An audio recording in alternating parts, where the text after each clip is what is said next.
Paranormal Radio. And now, here's Gene Steinberg.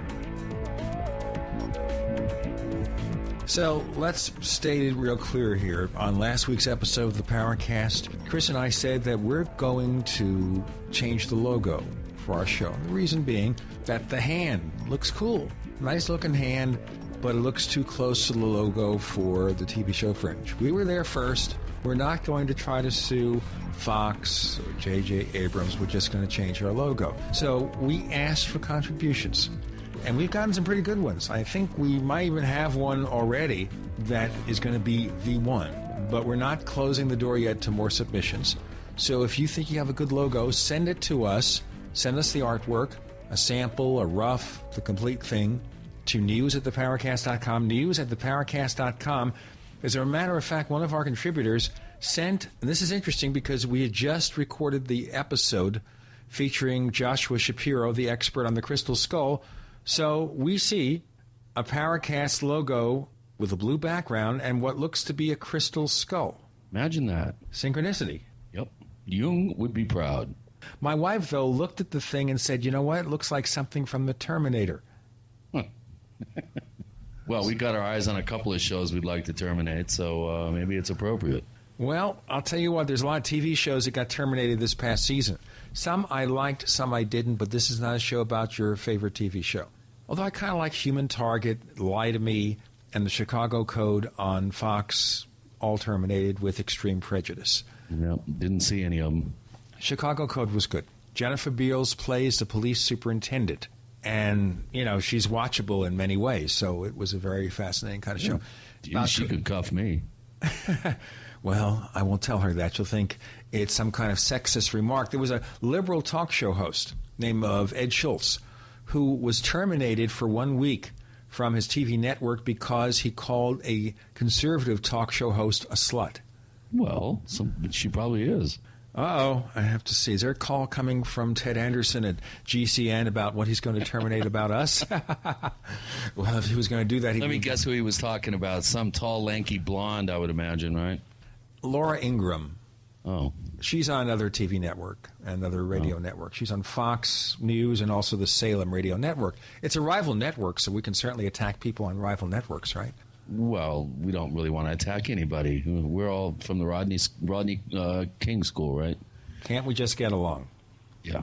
Except for Ghost to Ghost on Clear Channel. Oh, okay. There has to be an exception. There are exceptions to every rule. You know, there was a post in our forums at forum.paracast.com where they actually mention the shows that became train wrecks, where after an hour, Bill Nell hangs up the phone on us.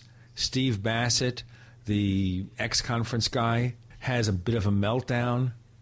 Stephen Greer becoming angry at us because we asked him a question. Michael Toot the Meyer Horn. Of course. He who shall not be named. That certainly was one. Then we had a couple of lesser meltdowns when we started asking Anthony Sanchez some serious questions about UFOs, and he didn't know them, and then he got out of the field 2 days later. He had his, shall we say, posthumous meltdown. Delayed reaction. Kind of. A time-released meltdown. Well, we record these shows in advance, so I guess it leaves a room for a time-released meltdown. On a previous episode, we asked some tough questions of Joshua Shapiro about the crystal skull, and I gather from the questions you asked that you accept some of this crystal skull lore, but some of the things he said were a little bit out there. Is that correct? That's correct. Again, as I explained on the episode, I've done quite a bit of research into the whole crystal skull mystery, and because a glass skull was found in the San Luis Valley, so it turned out to be a hoax, which I debunked. But in the meantime, I was quite fascinated with a lot of the information that I dug up. I spoke with the preeminent expert in the field at the time, Nick Nocerino. And I became very fascinated with the whole subject. And since then, I've, whenever I've had a chance to see one of the more, notorious, I guess, for lack of a better word, one of the more notorious skulls, I have taken the opportunity to go see several of them. And they are very fascinating, very beautiful artifacts. What they actually mean, how they have created a cult of personality, around themselves. It's just interesting when people project enough into physical objects, they can literally gain a life of their own. I'm reminded, of course, of the very excellent book called The Secret Life of Inanimate Objects by Lyle Watson. I recommend it to all our listeners.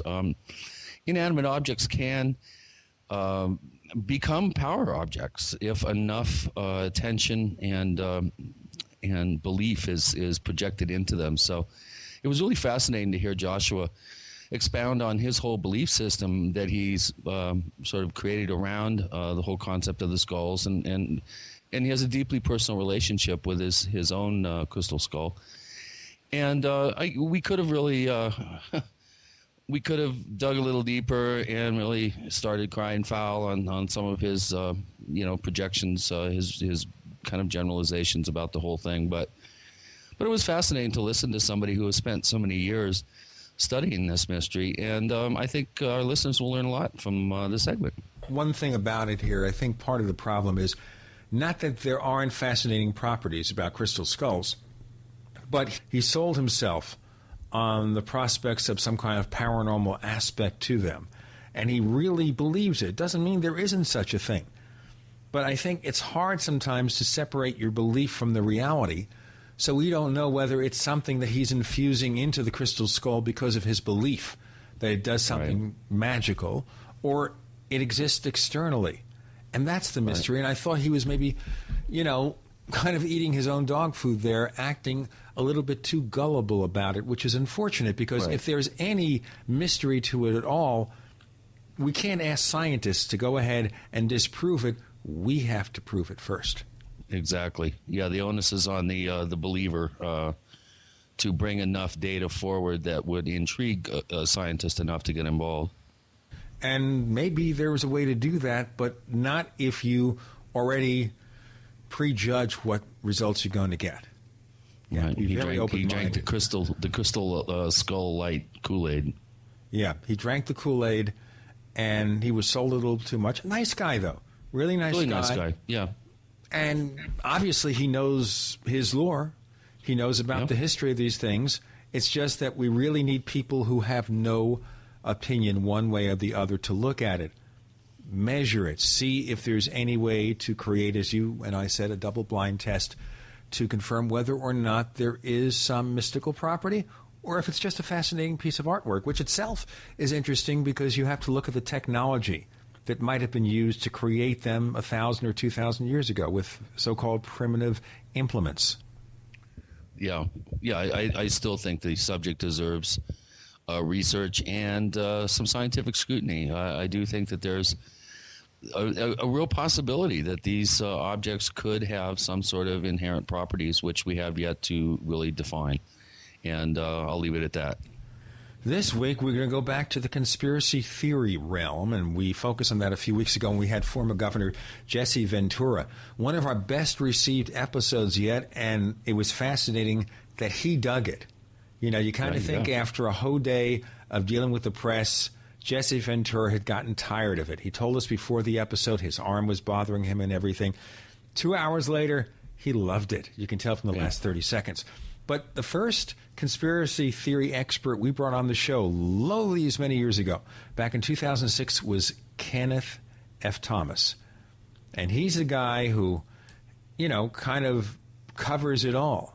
Well, he sure does. This is going to be fun. Indeed. He's going to talk about a reissuing of his book on the Maury Island incident. We're going to focus on all the various and sundry conspiracies, the latest and greatest. Now, understand, because there's a conspiracy theory doesn't mean that you shouldn't take the conventional wisdom response as true, but it opens up lots of incredible possibilities. Kenneth Thomas, coming up next on the Paracast.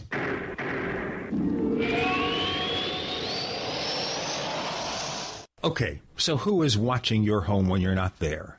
Help protect your home with a security system monitored by ADT. It's the leader in home security. Remember, ADT is the #1 monitoring service in the country. It comes with world-famous ADT yard signs. The monitoring cost is just $1 a day. You probably pay more for coffee. This is the safety for your family and your possessions. You can save up to 20% on homeowners insurance. Just call Protect Your Home, your authorized ADT dealer. Call now and get $850 of equipment and activation free. Call 1-866-778-3127.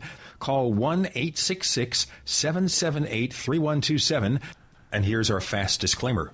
$99 installation charge, 36-month monitoring agreement at $35 to $39 per month. Call for terms and conditions and license numbers.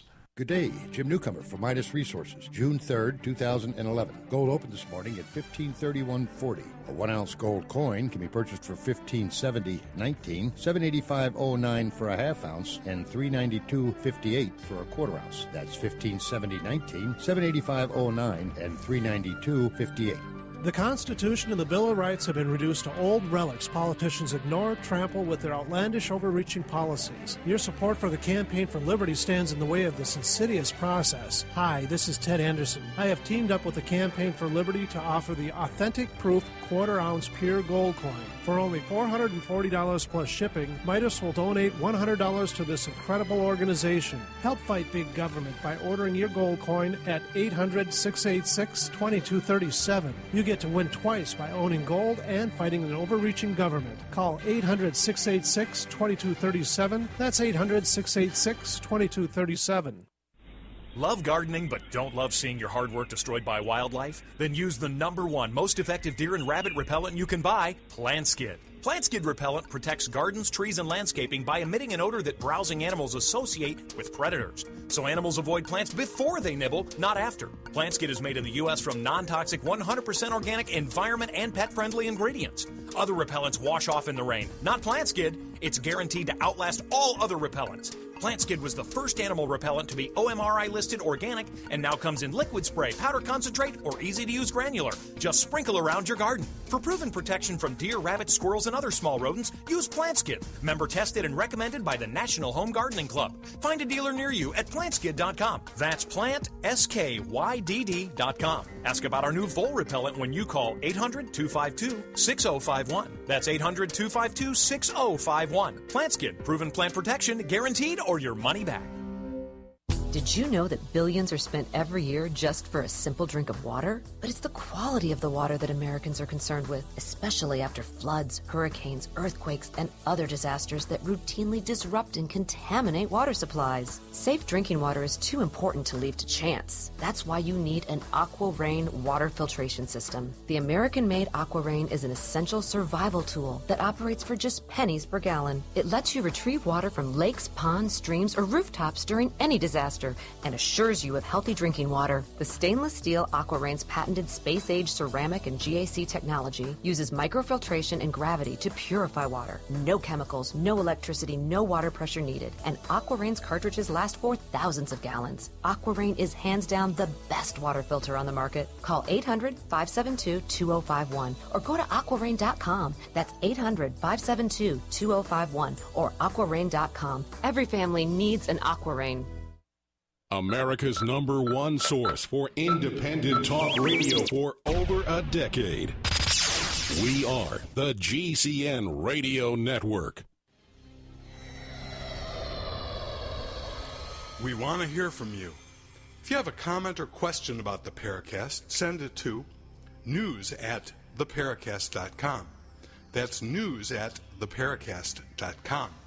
And don't forget to visit our famous Paracast community forums at forum.theparacast.com. Get in on all the action at forum.theparacast.com. Conspiracy theory time again on the Paracast. And on episode number 5, back in 2006, listen to this, ladies and gentlemen, April 4th, 2006, we couldn't do it for April Fool's Day. We had Kenneth F. Thomas to talk about Maury Island, the Kennedy assassination, all that stuff. Fascinating interview. He's come on once or twice since then. And we thought, after all these years, it's time to bring him back because, as he said himself, he's one of the founding fathers of the show. Now, what does that get you? A lot of guff, I guess. God, I feel so old. You do. That was only 4 years ago, man. Yeah. 5 years ago. You're so old you forgot. 4 years. He's missing time. 99 generations in cyber terms, right? Is that how it works? I mean, it seems like it anyway. For those who haven't explored Kenneth F. Thomas and his books and articles and Steamshovel Press and everything, can you tell us what attracted you to, I guess, the realm of disbelief about conventional wisdom?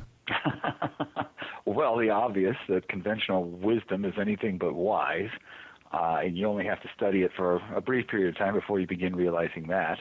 But my earliest interest in counterculture stuff was Lenny Bruce, the comedy of Lenny Bruce, which I was turned on to by watching Dustin Hoffman, which shows you what a Johnny-come-lately I am to the counterculture. And Lenny Bruce's, quote, autobiography was actually ghosted by Paul Krassner, a famous underground publisher of the newsletter called The Realist.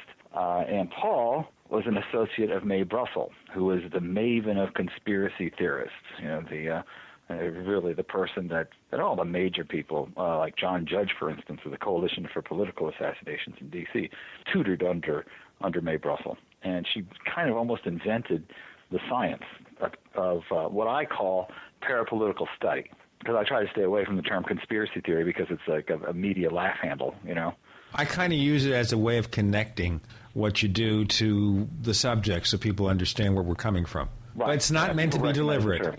But what? No insult intended. I like Ken's term, parapolitics. I think it has a real ring to it. That's the one we use, as a matter of fact, when we first had you on the show. Yeah, well, that prefix para means to run alongside. So when you talk about the paranormal, you're talking about things, events, creatures, stuff that runs alongside normal reality. Parapolitics, politics is when you vote for people. And you have an election and you elect a person. Parapolitics is those kinds of politics that run alongside that normal process: assassinations, conspiracies, subterfuge, sabotage, all the little dirty tricks. So it's a useful prefix. Okay, so having gotten involved in this, was there a specific event in history that you say, you know what people say about this event can't be true? Well, I was 5 years old when Kennedy was assassinated. So the long history of dissembling was just kind of unfolded in front of me in my life. Nothing that they said really added up to what I understood the facts to be. So if you want to pin down one particular event, it's the Kennedy assassination, November 11th, 1963. All right, what about the Kennedy assassination? What factor caused you to become skeptical that it was just a lone crazy gunman named Lee Harvey Oswald? Well, when you're 5 years old, you don't really think about it that much, but it's clear even to a 5-year-old that this isn't the way things are supposed to proceed. This is the first major political assassination in my lifetime, and I was kind of used to a normal existence before that. And, it was only 5 years later that Robert Kennedy was assassinated, Martin Luther King was assassinated, and anybody growing up in that period has just got it hardwired into them that this is not the way it's supposed to be. You're born to be skeptical. Nobody ever really believed the Warren Commission. You take a poll today, 90% of the people out there doesn't believe the Warren Commission. But the government has eroded its own credibility over decades in my lifetime. Well, this is one thing there. Didn't a congressional panel conclude years and years ago there was possibly a conspiracy involved there? Oh, that's absolutely true. Yeah, that was in the mid-'70s. There was a committee on assassination that concluded that, in fact, Kennedy died as a result of a conspiracy, probably of mobsters, because the person who ran that investigative group, Robert Blakey, was a specialist in mafia history. So, lo and behold, boom, in his reality tunnel, the mafia did it. And that was the formal conclusion. So even today, the government actually has two formal conclusions: the Warren Commission, that it was a lone nut, and the Assassinations Committee Commission, that it was the mob. Now, the commission turned its findings over to the Justice Department, which just did nothing about it. Just let it pass. There was never an official further investigation of who those monsters were, or or a collection of any of the data that indicates really concretely that it was. So the recommendations were all there, and then the ball was dropped. Highly unfortunate. Now, yeah, you were saying? Yeah. Unfortunately, we're left now with, in terms of official government conclusions, 2 explanations. Just like with Roswell, they've got air crash dummies and Project Mogul. There's also this book now about Area 51. Excuse me, there's also this book about Area 51 that has yet another conclusion about this. Is this Jacobson's book, this new one? Yes. Yeah. I saw that at an airport over the weekend. I flipped through it. It had some interesting pictures. It had like JFK at Area 25, things like that. But what conclusion is it reaching now? Well, I think it's talking about something we did to kind of stage this to kind of spook the Russians. No, I thought they staged it to spook us. Well, all right, let's one way or the other. It was basically someone being spooked by the Russians using children made up to look like space people. It seems also peculiar. Well, German Horton Flying Wing. That's this new book by Jacobson? Yeah. Because I'm very surprised. It's Little Brown, a major publishing firm. It's one of the big, thick books. It's a mainstream book. You buy it at an airport. And it looked to me like it would have... Well, actually, I guess that does make sense. They're trying to cover up the alien angle, and they're saying that it's Russians and children. I don't know. As I recall, I was flipped through the index to see if Oswald was listed. Because if you remember Oswald's biography, he was stationed in Tsugi, Japan, where the U-2s flew out of. After he defected to the Soviet Union, somehow the Soviets had information enough about the U-2 to shoot down Gary Powers. Oswald had a job right before he got the job at the book depository. He had a job with Jagger Charles Stovall, a photographic firm that processed U-2 film. So Oswald was some kind of an agent connected to the U-2 program, and the U-2 program was developed at Area 51. And I was looking for that in Jacobson's book to see if she made any of those connections, and I didn't find it. Like I said, I haven't studied it very closely.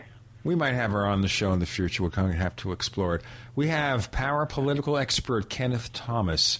I'm Gene Steinberg. The co-host is Chris O'Brien. You're in the Paracast.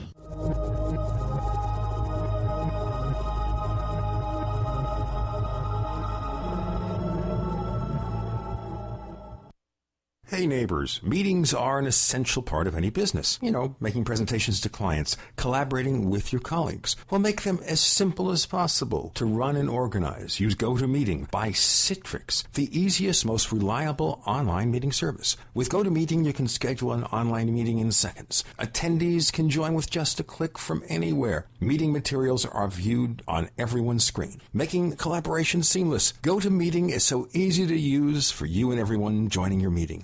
Plus, with GoToMeeting, hold as many meetings as you can for one flat rate. You have phone conferencing and voice over IP are included. My listeners can try GoToMeeting free for 30 days, a month of unlimited online meetings free. Visit GoToMeeting.com, click on the Try It Free button, and enter the promo code PODCAST. That's GoToMeeting.com, promo code PODCAST.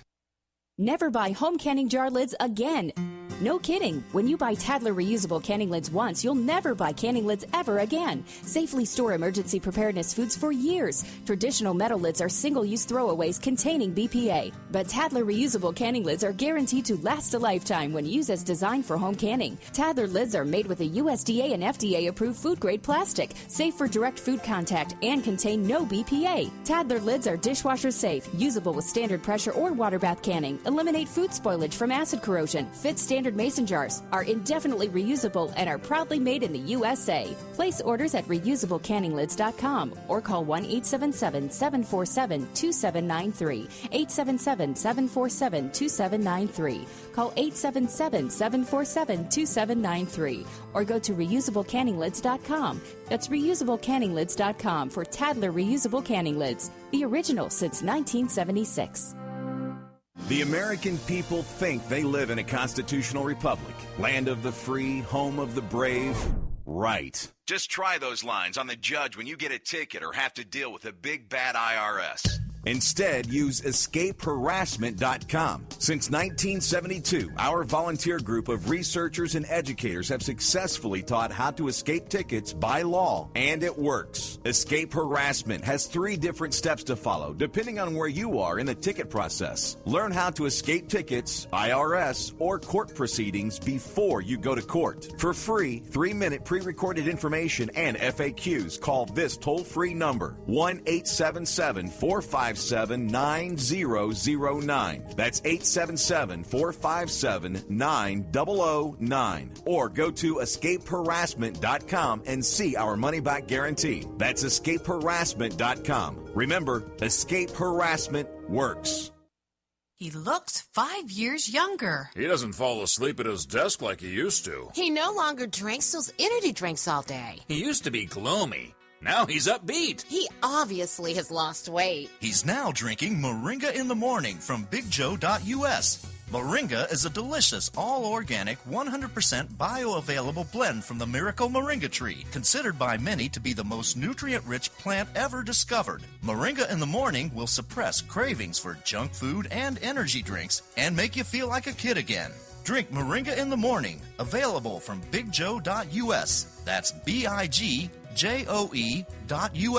Vibrant Health is just a click or call away at BigJoe.us or 800-503-0515. 800-503-0515. That's 800-503-0515. Drink Moringa in the morning. Are you tired of searching for great talk radio? Something more important. Search no more. We are the GCN Radio Network. Hi, this is Nick Pope. You're listening to the Paracast. Chris O'Brien's the co-host. I'm Gene Steinberg. On the Paracast, one of our earliest guests returns. Kenneth Thomas, who studies parapolitics. We won't call them conspiracy theories because this is far more intriguing. We went back to the Kennedy assassination. Now, a few weeks ago, we had former Governor Jesse Ventura, and his claim to fame here is that he, an expert shooter, as opposed to Oswald being a marksman, 2 levels below that, tried to use a similar rifle to make those 3 shots. And he said he couldn't do it. Does he still have his program? I haven't seen it in a long time. I think it's going to come back this fall.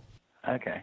I'm not quite sure what to make of Jesse. When he's back to the wall on some of the major media interviews, he'll say, "Oh, well, this is just all entertainment." As I recall, he very specifically put down one of his own guests as when he was being grilled, I think, by who that guy was that replaced Larry King, Piers Morgan, and he said, he was, I forget who the guest was, but he very clearly started taking an anti-conspiracy view and saying, well, this is just an entertainment show. And I think he kind of plays a role, usually when you see somebody in the mainstream who's putting themselves out as a conspiracy theorist, they're usually playing some kind of role of a clown. Will Smith is another good example. Donald Trump, Well, Donald Trump especially. But on the other hand, Jesse said some very great things, and I think he's really right on the money. What I would want to know from him, though, is about Osama bin Laden, since bin Laden was killed by Navy SEALs and Jesse used to be a SEAL. And is there anything about the fact that bin Laden seemed to have been shot right at the exact same spot JFK was shot, in the temple. And, in fact, RFK was shot in the temple from behind. Is that some kind of signature, professional hit place to kill a person? And I wonder if Jesse would know that. Interesting. That's curious. That is curious. I didn't think about that because I'm not a former Navy SEAL, nor do I play one on TV. By the way, I should say hi formally to Chris. Chris, we haven't. Yeah, Ken, long time no talk to you, man. How you been? Hey, this is great. I've been okay. I've been okay. When was that? I think last time I saw you was in Sedona at one of David Childress's conferences.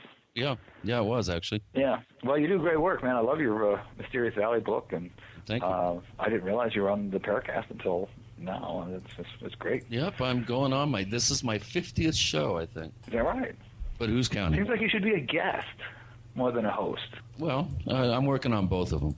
He kind of straddles the fence. Actually, 2 weeks ago, we kind of had a talk shop episode where we just talked back and forth or discussed our various experiences and the things we've investigated, and we answer questions, and for a lot of it, Chris was kind of a guest. So in that case, he kind of wore the two hats, which is fine because it's, I think, really good for the show. It's great for the show to have a seasoned investigator who knows whereof he speaks. Come on here. Not just a crazy talk show host or somebody who is exactly playing, right.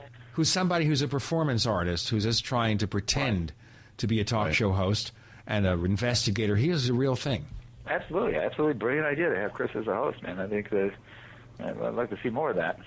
Yeah, well, I'm having fun. I'm not sure if some of our listeners are having fun. I've been taking a lot of flack for drinking the Kool-Aid in the eyes of some people, but what a lot of our listeners don't realize is the older I get and the more I research and really dig into subjects, the more skeptical and conservative I think my view becomes, and I don't really buy a lot of what people really want to believe in, especially in the realm of UFOs and the paranormal. I think there's a lot of room for good scientific research and just hard work, and let the facts kind of play out and give us the answers that we're looking for. Yeah, common sense dictates that not everything is a conspiracy. Robin Ramsey, who does Lobster out of England, one of the great parapolitical writers in England. Robin Ramsey, who's a parapolitical writer in Britain, has made the point before that things are a combination of conspiracy, coincidences, or mistakes. And that's usually the case. Not everything is a conspiracy, not everything is a coincidence, and not everything is just a mistake. But that old canard that, if the government's involved, it can't be a conspiracy and they can't get anything done, might be a nice kind of broad stroke way of presenting your position about what you think about government. But we know for a fact that, in fact, they do these things. And they have pulled it off. There are conspiracies, and the government-run conspiracies that have taken place. The Kennedy assassination is a very clear one. Both Kennedy assassinations, in fact. Let me raise that because I think we should not let that drop. We understand about the original Kennedy assassination, why we could regard it as a conspiracy and why certain conspiracy theories have sense, such as, of course, organized crime for one reason or another, and obviously all the books explain that. I won't get into it here. But what about Robert Kennedy's assassination? What about that is conspiratorial to you? Oh, I'm glad you brought that up because just recently in the news, Sirhan has finally admitted, or not admitted, because all this time he's been in a fog about what he did that day that Kennedy was shot. He just basically said that he can't remember it.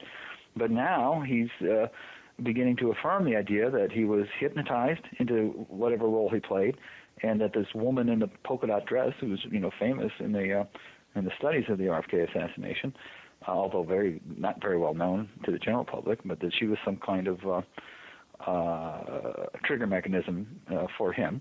And of course, in his journals, he writes very hypnotically over and over again, RFK must die, RFK must die, RFK must die. And then like a Manchurian candidate. Yeah. Like a Manchurian candidate. And when he was jailed, the person that came to visit him was a Julian West, I think, who was a known MK Ultra guy. And after he got his visit in jail and was given his keyword, after that he couldn't really remember what he did. Now he constantly comes up for parole. And one time I actually knew his defense attorney, or the guy who was his attorney to go before the parole board to try to get him released or reduced sentence or whatever. The guy's name was Marty Jeters. And he was going to present this defense. I remember having this discussion with him. He was going to present the mind control defense. And I told him, it's pretty clear that's what happened here. But give me one instance where the mind control defense has ever worked in a court of law. Yeah. I mean, the most you can come up with is maybe the Twinkie defense in the Moscone assassination. But they don't want to hear it. And now whoever is Sirhan's attorneys now, they're doing the same thing. They're going before the parole board and say, he was hypnotized. And, because that's really the only conclusion you can reach when you study the facts. But it's not, it's never really a credible defense. It never really gets you anything. And it hasn't gotten Sirhan anything now. So. But the larger part of the picture here is, okay, if he was a Manchurian candidate, so to speak, he was hypnotized under mind control. Who did it? Mm-hmm. Well, there are different theories. Saying Caesar, the security guard, for one. But it's also very clear that whatever Sirhan did, he was not in a position to shoot RFK where the bullets entered. And in fact, when you see the pictures of RFK dying, he's like holding on to somebody's tie. He like turned around and grabbed the tie of this guy. And I think, I don't know if this has been officially concluded, but it's supposedly the security guard guy's tie. So Sirhan shot, but he didn't. The powder burns that they discovered when they examined RFK's body were from the other side of where Sirhan was standing. All right, so cut the chase here. We're saying here that maybe he did shoot a gun, but he isn't the person who actually killed RFK. I guess that's what you're saying, and we'll have to explore that in more detail in a moment. Before we split for that break, if you have a comment or a question about the Paracast, we want to hear from you. Good, bad, or otherwise, write us, news@theparacast.com. Once again, that's news@theparacast.com. We especially want to hear from you with your ideas about our new Paracast Pro service. This is where we're going to, for a small monthly or annual fee, offer you extra added attractions. The main show is going to be free. The forums are free. But we're going to offer extra content, videos, discussions, and lots more on Paracast Pro. We welcome your ideas about it. So write us. We have Kenneth Thomas. He studies parapolitics. He has a publication called Steamshovel Press. He has a new book, new version of his Maury Island book coming out. The co-host is Chris O'Brien. I'm Gene Steinberg. You're in the Paracast.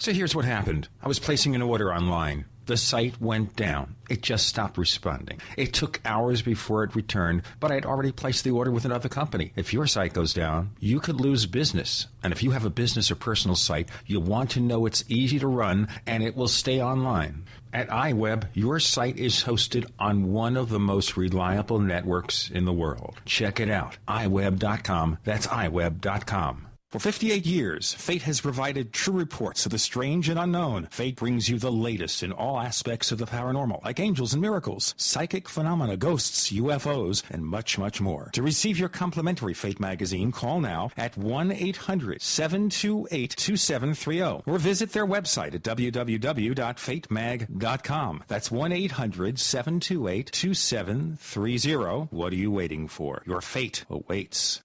Extend your life with Extendovite. My name's John, and I've been having problems with my blood pressure for years. My doctor's tried everything without much success. I heard about Extendovite from a friend and thought, why not give it a try? It's been 3 months now, and my doctor's very pleased with how my blood pressure's finally coming down. I have a lot more energy than I've had in a long time. It's working for me. For 12 years now, I've been helping people. My name is Don Wiskin, and I want you to know Extendovite works. If you're looking for more energy or just want to be as healthy as you can, now is the time to join the growing list of real people benefiting from Extendovite. To order, call 1-877-928-8822. That's 1-877-928-8822, or visit our website at heartdrop.com. Extend your life with Extendovite. Economists, politicians, and even the average citizen can agree we may only be days or weeks away from the next terrible event that could literally change the face of life as we know it. Learn the secrets of the world's top survival and preparedness experts at the DFW Marriott in Dallas, Texas for the 2011 International Survival and Preparedness Conference on Memorial Day weekend, May 28th through 30th. Register at survivalist.com or toll free 866-437-6570 before time runs out. That's survivalist.com. Hi, this is Ted Anderson. Have you ever wondered why banks, stockbrokers, investment advisors won't talk about gold IRAs? They've been available since 1986, yet the financial industry won't recognize the value of gold for your retirement. Gold has outperformed paper investments, yet no word about IRAs. If you would like to have gold for your retirement, call 800-686-2237. Don't get left behind by rising inflation and low returns. Call 800-686-2237. Secure your future and call 1-800-686-2237.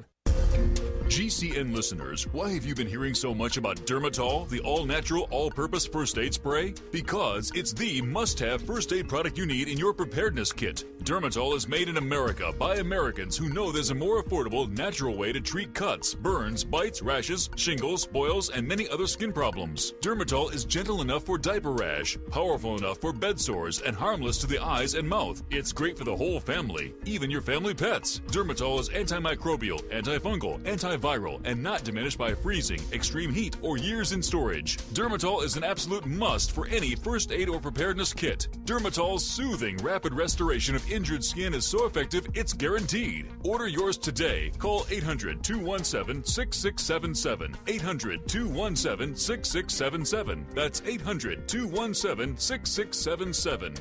Efficient, economical, effective. Spray it all with Dermatol. The GCN Radio Network, providing the world with hard-hitting talk radio. GCN. Great talk radio starts here. Hi, this is nuclear physicist lecturer Stanton Friedman. You are listening to the Paracast, the gold standard of paranormal radio. Now, you have to realize that it's taken a while, but Chris has finally learned the beat. He's on the beat. You know, and musicians and actors know this. You have to be on the beat. You have to know your mark. And so when I say you're in, he's able to say, now he can't do it. The Paracast. He was ratcheting up for me doing it at the end of each segment. And this time I caught him off guard. Yeah. Wasn't ready. That's a conspiracy theory in and of itself. We have Kenneth F. Thomas here.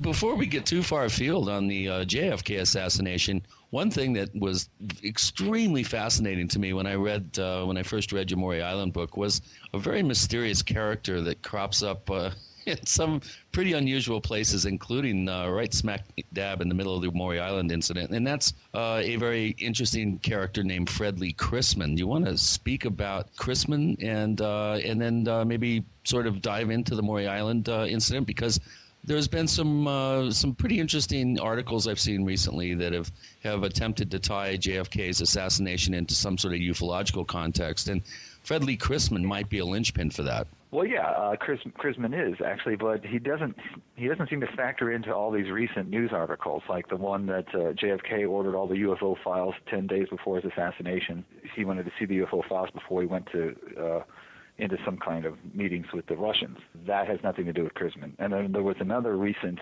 FBI memo by a guy named Guy Hotel, who was the FBI agent in charge in the Pacific Northwest in the state of Washington, who wrote a memo talking about flying saucers that sounds very much like the Roswell incident. So those were two mainstream stories that hit like the Yahoo and the AP and all that. Neither of those have to do with Chrisman. In fact, very few people know Chrisman's name, even though Chrisman is the guy that Jim Garrison thought was the Grassy Knoll shooter. Now, Jim Garrison, as you recall, prosecuted a guy named Clay Shaw in 1968 for the assassination of JFK. Was made famous for people that came by much later in 1992 when Oliver Stone did his movie JFK, which was based on Garrison's case. But even in that movie, he makes the point, because in the movie they don't mention Chrisman at all either, but he makes the point that the guy that they are prosecuting, Clay Shaw, is just a toehold in the larger conspiracy. And in fact, there was another guy, Edgar Eugene Bradley, who Garrison thought he had a much better case against, but Ronald Reagan refused to extradite out of California, so he wasn't able to prosecute him. Clay Shaw was just the guy that Garrison had enough on to go forward in court. The shooter, the guy he thought was the shooter, was Fred Lee Chrisman. And you're right, Fred Lee Chrisman was known before 1968. Back in 1947, he was a famous witness to the first UFO event of the modern era, of the post-war era, the one that, usually people say Kenneth Arnold saw the chevron shapes over Mount Rainier, and that was the first one. 3 days before that, there was the Maury Island incident. Now, before you go into details here, I want to dovetail this with a recent book that came out that we're going to be talking about on our next episode called Flying Saucers Over the White House by Colin Bennett. And he mentions it's mostly about Edward Ruppelt, of course, who was the head of Air Force Project Blue Book back in the 50s. And he wrote a book called The Report on Unidentified Flying Objects, a bestseller. And in that book, he talks about a dirty hoax perpetrated by someone he calls the Chicago Publisher. And we all know the Chicago Publisher was none other than Ray Palmer, who, of course, was editor of Amazing Stories when Richard Shaver came aboard. He was one of the founders of Fate magazine, all that stuff. Okay, so Palmer called Kenneth Arnold and said, hey, this sighting occurred up in the neck of the woods in which you live in, near the state of Washington. Why don't you go out and investigate it? I'll pay your expenses, or maybe pay you for an article or something like that. And Arnold did. And that forms, one of the strange events that surround the Maury Island incident. But why did Ruppelt call it a dirty hoax? Why? Okay, well, first off, let me explain that this new edition of the book has several sidebar articles that focuses a little more clearly on things like that. I have a whole article on what Ruppelt said about Maury Island. He goes through the whole incident, in fact, but he gives everybody different names. He called, like, Palmer as the Chicago Publisher.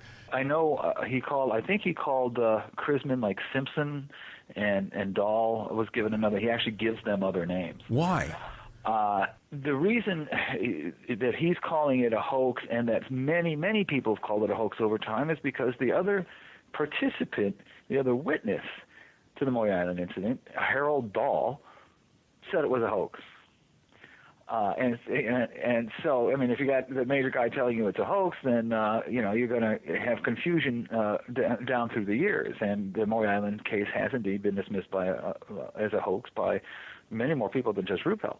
But the reason for that, and I get a little bit more detail about this, is that after the incident, and I guess I should maybe later go into detail what the incident actually was. Maybe before we even go into the aftermath, Ken, excuse me, Ken, I'm sorry? Before we go into the aftermath, really, a real brief Reader's Digest summary for listeners who say, Maury Island, what was that? I'm sorry, say that again? Let's have that Reader's Digest summary for what this incident is all about. It'll help frame what you're about to say. Go ahead. Okay, all right, sure. All right, okay. It's 6 flying saucers. One of them is wobbling. This is over Puget Sound in near Tacoma, Washington, in the Pacific Northwest. These guys are on a harbor patrol boat. They are not harbor patrolmen. They don't work for the Civil Patrol. They're recovering logs in a log operation, and I could go into detail on that, but that's probably too much detail. Sure. But they see these flying saucers over their ship. One of them is wobbling and starts spitting out material, a black material and a white material. And then it's touched by one of the other saucers. It straightens up, and they all fly away. And the stuff that came down, a lot of it was very hot. When it hit the water, steam would go up. Some of it hit the guy's pet dog, and the dog was killed. And his son was hit. Charles Dahl was hit in the arm, and he was so wounded that they took him to a hospital. And that was the first part of the incident. And Dahl went and took this story to Chrisman because he felt that Chrisman was his boss, even though records indicate that the boat, the North Queen, is actually registered to Dahl. Dahl owns the boat. Chrisman comes down the next day and has a sighting of his own by himself. And it's just a flying saucer passing overhead. And so that's the main incident. And the reason, of course, Dahl went to Chrisman was because there's damage to the boat, and he felt that he had to tell Chrisman something. Chrisman, because he thought Chrisman was his boss, he would think that he was drinking and he destroyed the boat, but that's not what happened. He told Chrisman the story. He told everybody he knew the story. He told he was dumbfounded by it all. He had to take his kid to the hospital. His dog died. It was very real to him, and he was telling everybody. And what happened? What always happens when you got a witness like that, particularly this early in the history of UFOs? Who showed up? Man in black. A man in black came to him and said, listen, buddy, shut up. You didn't see anything. And if you start telling people, more people about this, bad things are going to happen to you. That didn't stop Dahl. He said, Harold Dahl was not originally frightened by the man in black. He just went ahead and he was just telling people what happened to him. He knew what happened to him. Like everybody who sees a UFO, you can explain away as much of it as you want, but if you saw it and you were there, and he started telling people. Then his son, healed from the wound at that point, disappeared. His wife fell ill, and his business began to fall apart. All the bad things that the men in black told him were coming true, and his life was being ruined.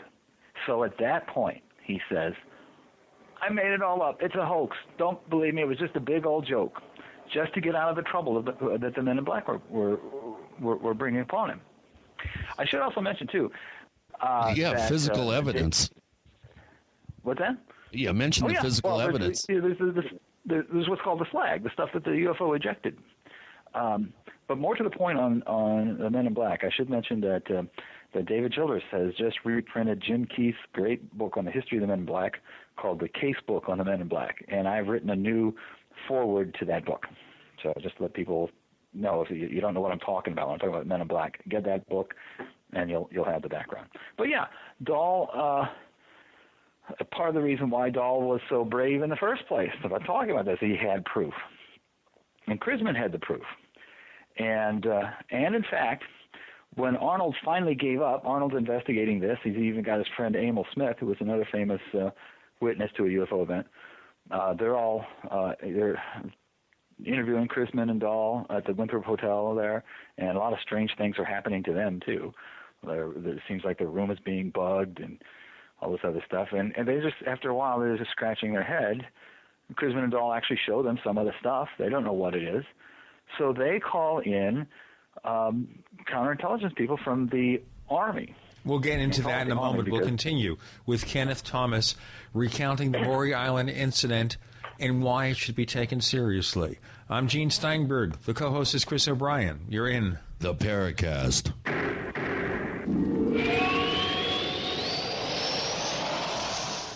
Hi, this is Ted Anderson. If you'd like to listen to GCN programs on the go, I have great news. GCN has created a Droid and iPhone application, and it's free. Just as easy as going to GCNlive.com, click on the banner, and download. Before you know it, you'll be listening to your favorite hard-hitting GCN shows, live or on demand, right on your Droid or iPhone, 24/7 and on the go. So download the Droid and iPhone app free by clicking on the banner at GCNlive.com. Thanks again for listening to GCNlive.com. Again, that's GCNlive.com. Hi, this is Ted Anderson. Have you ever wondered why banks, stockbrokers, investment advisors won't talk about gold IRAs? They've been available since 1986, yet the financial industry won't recognize the value of gold for your retirement. Gold has outperformed paper investments, yet no word about IRAs. If you would like to have gold for your retirement, call 800-686-2237. Don't get left behind by rising inflation and low returns. Call 800-686-2237. Secure your future and call 1-800-686-2237.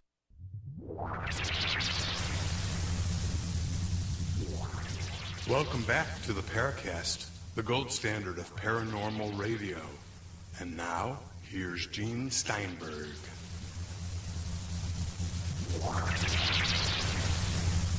Let me remind you all over again, if you have a comment or a question about the Paracast, we want to hear from you.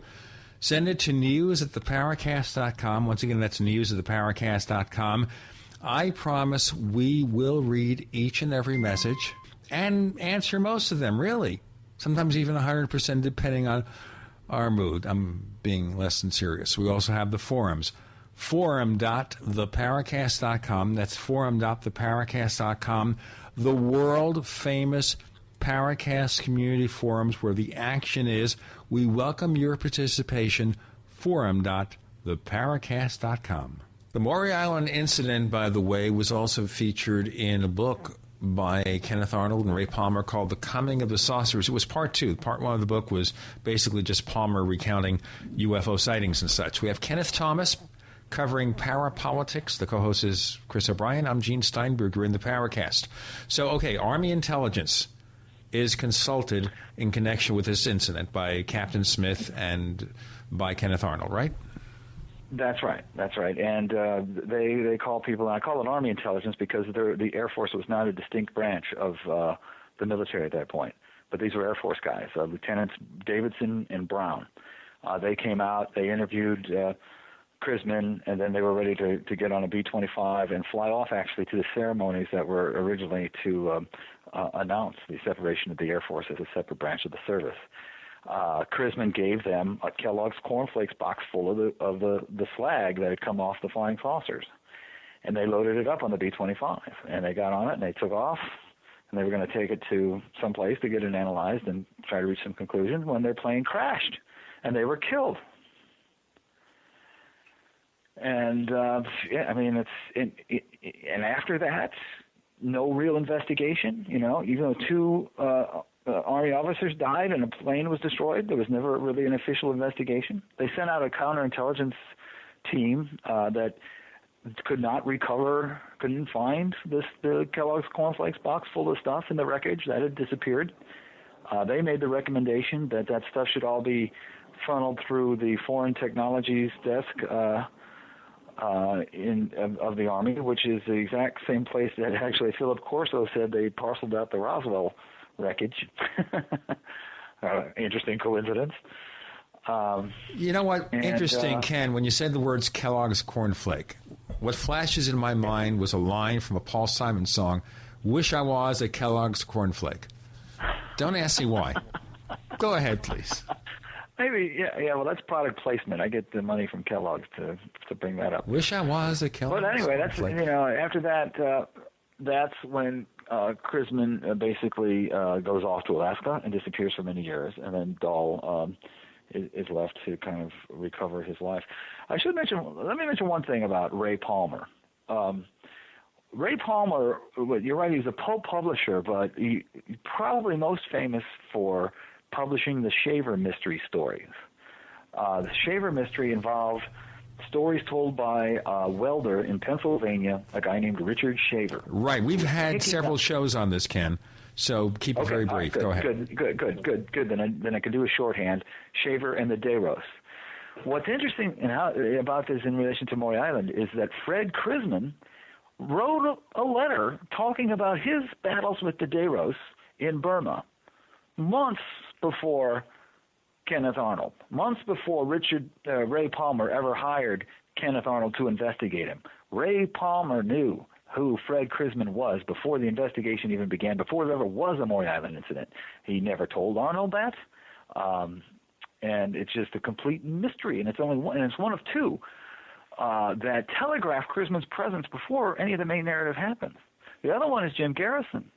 Jim Garrison was an FBI agent in the Pacific Northwest at the same time.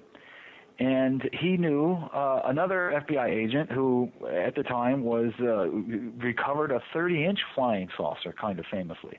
That guy's name was Guy Bannister. And Garrison says in his autobiography, I used to have lunch with Bannister all the time. And this is a famous incident. Surely they were talking about this 30-inch flying saucer disc. They must have also been talking about Maury Island. Jim Garrison must have known who Fred Chrisman was before he ever started investigating him as part of the Kennedy assassination. There's no answer to these issues. It's just this idea that Chrisman's presence is telegraphed way in advance of whatever happens. All right, now Chrisman went to Alaska, you said, right? Now, you're talking over me. Chrisman went to Alaska. Is that true or what? Well, what's that? Is that true he went to Alaska?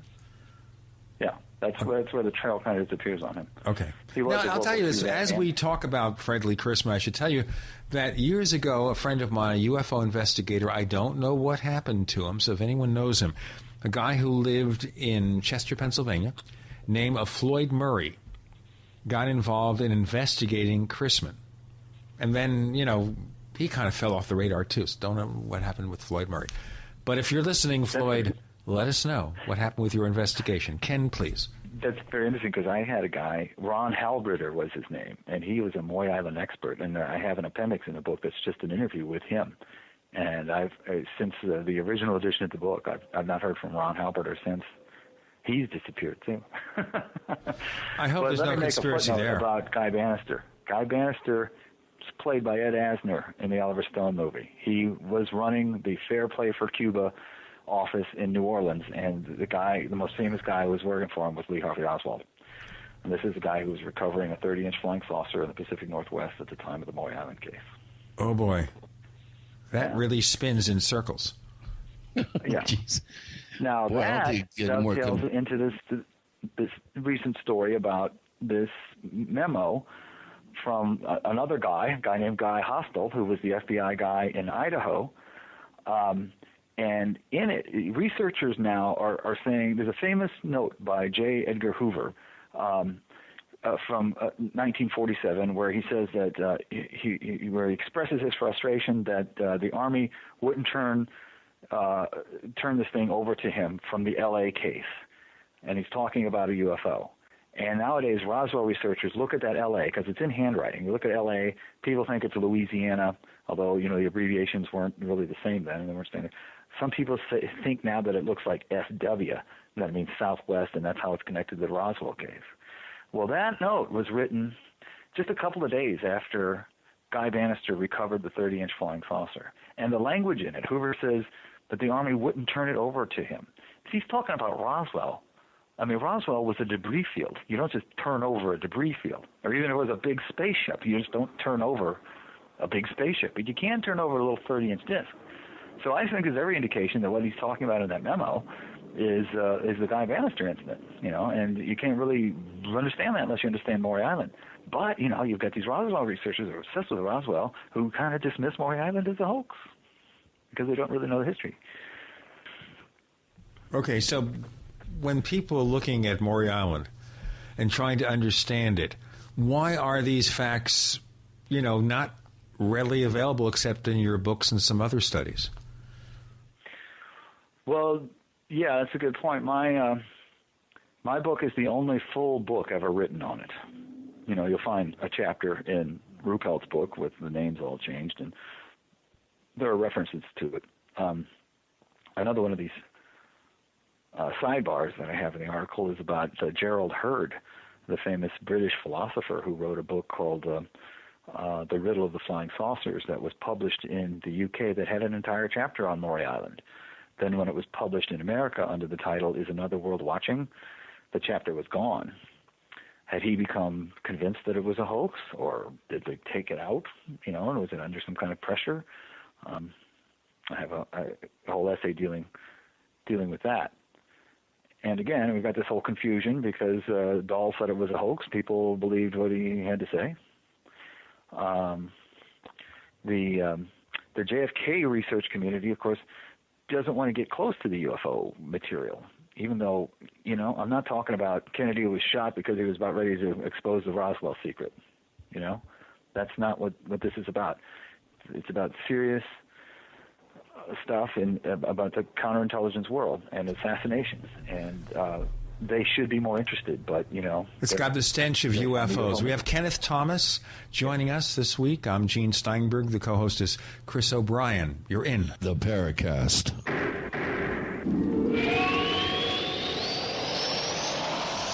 Have you been sitting on a few great domain name ideas but haven't locked them in for yourself? Good. Now you can buy them through the #1 domain name registrar, Namecheap.com, as voted by the top tech blog Lifehacker. Just like the name says, you can buy domains cheap, as low as $2.99, and every new domain comes with WhoisGuard, our special privacy service, free for the first year. Now that you know, it's time to grab those domain names before someone else does. Namecheap.com. Go now. Namecheap.com. Fate magazine provides true reports of the strange and unknown. Keep up with the latest on angels and miracles, psychic phenomena, ghosts, UFOs, life after death, and much, much more. To receive your free issue of Fate magazine, call now at 1-800-728-2730 or visit their website at www.fatemag.com.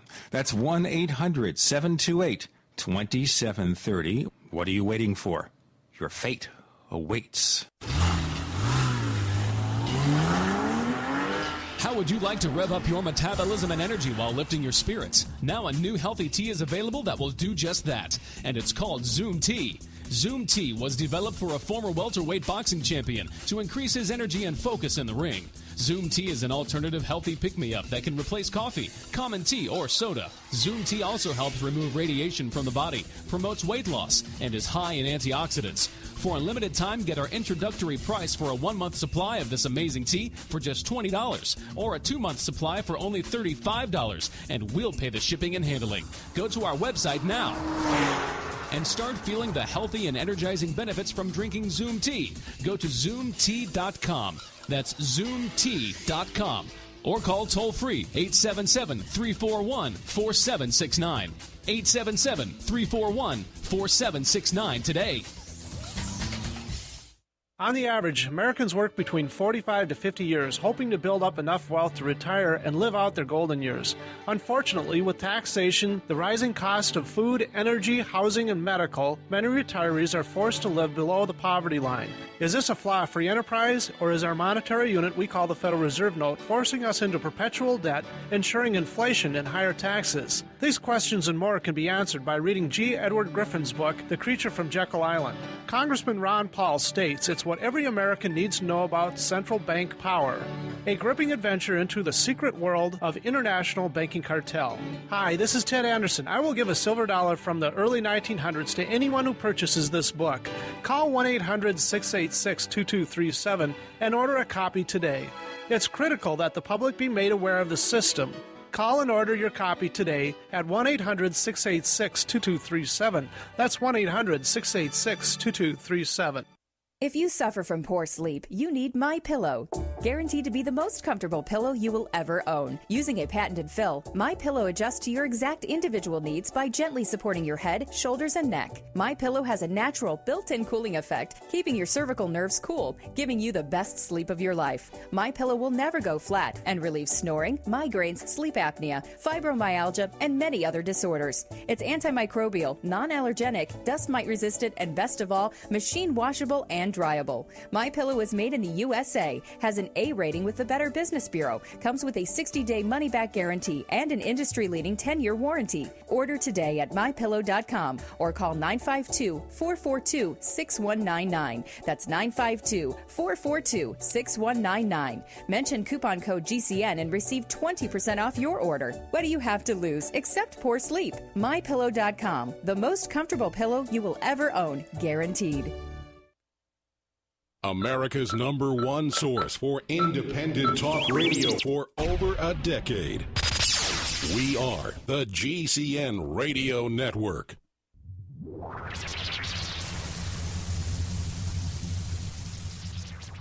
We want to hear from you. If you have a comment or question about the Paracast, send it to news@theparacast.com. That's news@theparacast.com. And if you want to catch up on past episodes, we have hundreds of shows for you to download direct from theparacast.com. That's theparacast.com. Or check us out on iTunes. We're back with Kenneth Thomas discussing parapolitics, not conspiracy theories, ladies and gentlemen. Parapolitics on the Paracast with Gene and Chris, focusing on Maury Island, this UFO case 3 days before Kenneth Arnold's sighting in June 24th, 1947, Mount Rainier, Washington, 3 days earlier. It happens in Maury Island. All sorts of convoluted things happening. And then we have the connection, the weird connection with the Kennedy assassination. So we can understand why assassination researchers aren't going to want to touch this with a 10-foot pole or even a 50-foot pole. Or even with a tall Australian. Or Michael Jordan, even. Well, here, now, let me just spice up the mix here a little bit, too. My dad was in the Coast Guard in 1947-48 and was stationed in Puget Sound. And does recall when they got their first radar unit seeing objects that they couldn't identify zipping in and out of the Straits of Juan de Fuca. And he told this story a couple of times to the family when I was growing up. I did ask him in later years if he knew anything about the Maury Island incident. He recalled it being just a slight blip news story, but officially he was never brought into it or had no official knowledge of it as a member of the Coast Guard. So just to kind of stir the pot up a little, I even have a connection to the case kind of peripherally, having grown up, in interesting. Bellevue. I wish I would have known that when I was putting together this new edition, because I tried to add as much as I could to make this new edition as different as it could be. It's much more. Yeah. Well, that's another little interesting sidebar. Yeah, it's very interesting. It is, of course, the connection to the Kennedy assassination that makes it all the more complex. I mean, you would think these details would be as burned into people's brains as much as, Lee Harvey Oswald. You would think Chrisman's name would be as known as Oswald. But they, really successfully introduced these elements of ufology and stuff to make it obscure and to chase researchers away. One interesting thing about Chrisman is that he swore that there was a television show based on his life. And you probably remember the show. You ever hear of The Invaders? Yeah, sure. Roy Finnis? Mm-hmm. Yeah. Well, Chrisman said that was about him. And this is the idea. This is one of the ideas that comes out. That maybe Chrisman took that slag from the UFO, kept it to himself, maybe even sabotaged Davidson and Brown's plane. And he used it as a means, since he had the proof of the alien invasion or the alien connection, and the government doesn't want to get it out, he used it to blackmail himself and to the most choice assignments, which would have included the Kennedy assassination. But The Invaders is about this guy who knows the secret of the alien invasion, and he's constantly trying to expose it and being thwarted, It's not such a far-fetched idea. The Invaders was a Quinn Martin production. If you remember Quinn Martin Productions. But their other most famous show was the FBI. The FBI, The FBI. Well, Streets of San Francisco, too. But, of course, Quinn Martin also produced The Fugitive. That's right, The Fugitive, too. That's true, well, the point, though, the salient point about the FBI is that one of the consultants was later, the guy admitted and confessed to this, to the show, was Mark Felt, who is now universally recognized as Deep Throat in the Watergate story. So they do use intelligence and counterintelligence people to work on TV shows like that. And in fact, another one of my sidebar additions to this new thing discusses the changing image of the counterintelligence world on television. It traces the show Danger Man, which was a secret agent, Secret Agent Man, where you had a guy who was like James Bond, and he was saving the West from the evil communists. Every episode, he beat the criminal until you get to like 1968 in the time of Chrisman, when the same guy, Patrick McGowan, who was in that show, was in another show, a cult show now called The Prisoner, in which he was a guy who tried to drop out of the intelligence world, but he was gassed and he was thrown on an island and put in something called the Village. And every episode he failed. And in Danger Man, he was the great hero, success every time, beating the enemy. In The Prisoner, he could never escape the island. And in the interim, you had people like Victor Marchetti and Philip Agee, famous CIA guys who dropped out and wrote these tell-all books. And you had the Assassinations Committee we discussed before, and other congressional committees exposing some of the abuses of the CIA, and the whole image of what counterintelligence work was all about completely changed from one of benevolence to one of malevolence. Yeah, I am not a number. I am a man. You are number 6. One of my favorite TV shows of all time. It only lasted, about a dozen episodes? Yeah, 13 episodes, yeah. And Patrick McGowan also, by the way, produced that show. That's right. And then actually there are 2 episodes of Danger Man that foreshadow The Prisoner. One of them, actually the first episode of Danger Man was filmed at Port Merion, where the Village was, where most of The Prisoner was filmed at. And there's another episode in which he does, in the last episode, they do this really surrealistic thing where where the main guy, he essentially winds up discovering, he's number 6, who's number 1. He discovers who number 1 is, and it turns out to be him or his inner soul or whatever. That happens in an episode of Secret Agent. So yeah, it was like it was like Patrick McGowan's artistic statement, and it only lasted those few episodes because he only intended it to last those episodes. Finite thing. But again, simultaneously at this time, Chrisman, who was being subpoenaed by Jim Garrison in the JFK assassination, feels as if he's watching himself on television every week in The Invaders, and with Roy Finnis starring as him. Wow. Has anyone really researched the writers of The Invaders and found out if there indeed is a link? Or? Well, no. I mean, the closest we got is this Mark Felt guy, who is Deep Throat in Watergate, Right. And he worked for the FBI, so we know that Quinn Martin Productions did hire people like that and generally keep it secret. I did meet Roy Finnis and explained all this to him, and he was fascinated. He didn't know a thing about it. Did Roy Finnis have any awareness of this mystique or the mystery that surrounded that character, or did he just think, oh, it's another acting gig? It was really just another acting gig, and he didn't know who Chrisman was. I think he did know, though, that George Adamski's granddaughter worked on this show, and that saucer that you see at the beginning of the Invaders thing is a classic George Adamski saucer, kind of a bell-shaped with the little globular things underneath. Okay, by the way, since we were talking before about connections and synchronicity. Now, in a previous week's episode, when we were talking about the Crystal Skull, we mentioned this movie where they featured crystal skulls called The Phantom, based on the comic book character. And the Phantom's dad was played by Patrick McGoohan. Okay. Is that right? Really? I didn't know that. Remember the Phantom with, of course, Billy Zane, Catherine Zeta-Jones, and he sees the ghost of his father. Okay? The previous Phantom. And that's Patrick McGoohan, who, by the way, was born in America, although... For a few seconds. Huh? So McGoohan is only on screen for a few minutes. You see him on and off throughout the movie. So you do. We'll get into more of the synchronicity and these strange connections and conspiracies or parapolitics with Kenneth Thomas. The co-host is Chris O'Brien. I'm Gene Steinberg. You're in the Paracast.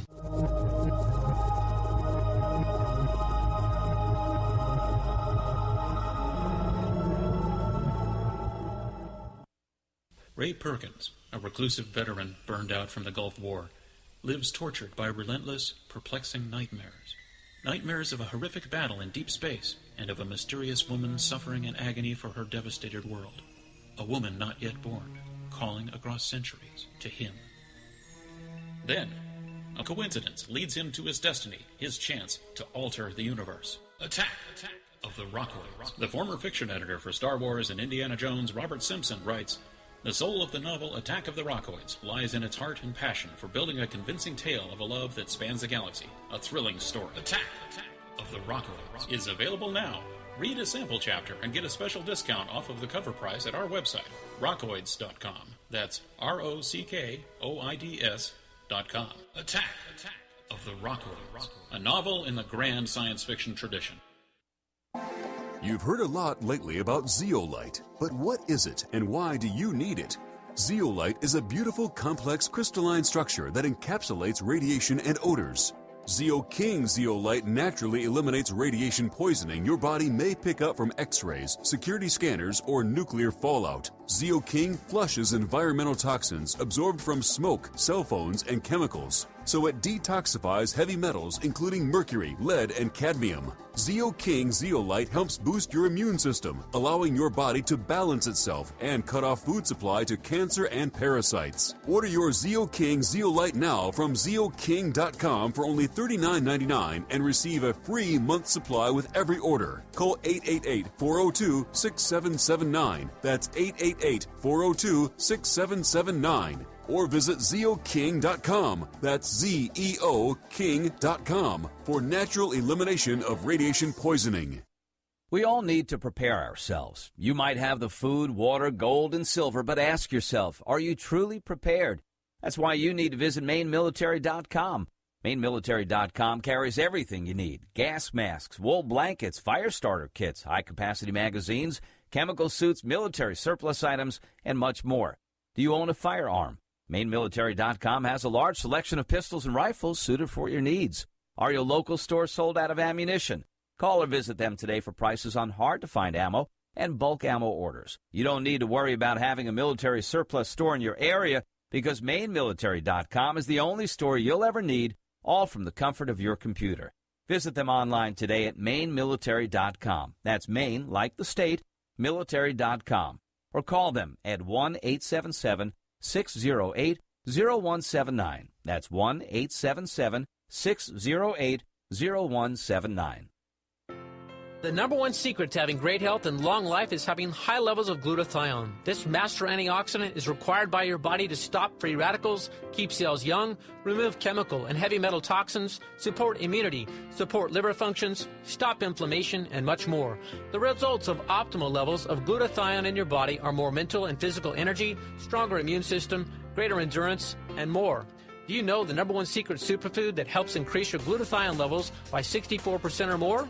It's unheated whey protein powder from grass-fed cows. This health food is amazing in its ability to do so much for virtually everyone. Introducing One World Whey, an industry-first, unheated whey protein powder from grass-fed cows. Call 888-988-3325. That's 888-988-3325. Or visit oneworldwhey.com. That's oneworldwhey.com.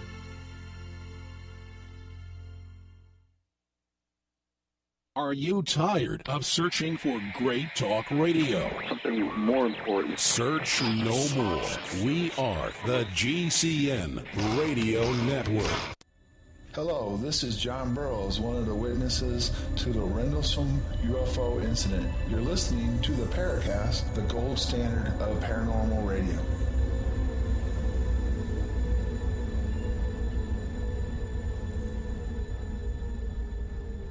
You notice, ladies and gentlemen, this time I said you're in very quickly, hoping that I'd kind of trip up Chris O'Brien, my co-host. And he was right on the beat. You see, when he's ready, he's ready. Kenneth Thomas joining us. We're talking about parapolitics. We're finding all these weird connections between Fred Chrisman, Harold Dahl, the Kennedy assassination, Maury Island, Patrick McGowan. Guy Bannister discovering a 30-inch flying saucer. That's news to me, Ken. Well, I'll tell you, that's a good one. Yeah. All these characters, Mark Feld, Deep Throat is in this on thing. The front page of a newspaper. It's reproduced in the book, JFK and UFO. Wow. Actually, the full title of the book is JFK and UFO, Military, Industrial, Conspiracy and Cover-Up from Maury Island to Dallas. It's quite a mouthful. Doesn't fall trippingly from the tongue. Kind of rolls right out of your mouth. Something like that. It is. It's the flagship of the current product line. It's Steamshovel Press. I should impress upon your listeners that steamshovelpress.com is where you want to go to really follow everything I'm doing, because there are a number of things. Although just today I started a Facebook page for Steamshovel Press too, so you could maybe check that as well. You're social networking for everybody here. You're discovering the joys of social networking. Yeah. And I'm a real been dragging my feet on it for years. But anyway, JFK and UFO from Feral House is the big one. On the website, I have an electronic PDF available only through the website called Popular Parapolitics, which is a group of essays about my adventures in the conspiracy subculture. I've got, again, I wrote the foreword for the casebook on the Men in Black, the new edition that Adventures Unlimited Press just came out with. I also wrote an article on the Nazi connection to UFO history that appears in Round Trip to Hell and Back in a Flying Saucer that Timothy Beckley just published. Now, what does this have to do? Round Trip to Hell in a Flying Saucer is a reprint of an old UFO book. This chapter, can you maybe describe it briefly? Well, it is a reprint of that book, but there's a lot of add-on stuff by a lot of different people. And my thing is, what I write there is on the history of the connection between UFOs and the Nazis, which is really kind of, I'm sure, well known with a lot of people who are listening. But the Nazis, and some of these people, trace this back to the Thule Society, that, a very early occult interest of the Nazis.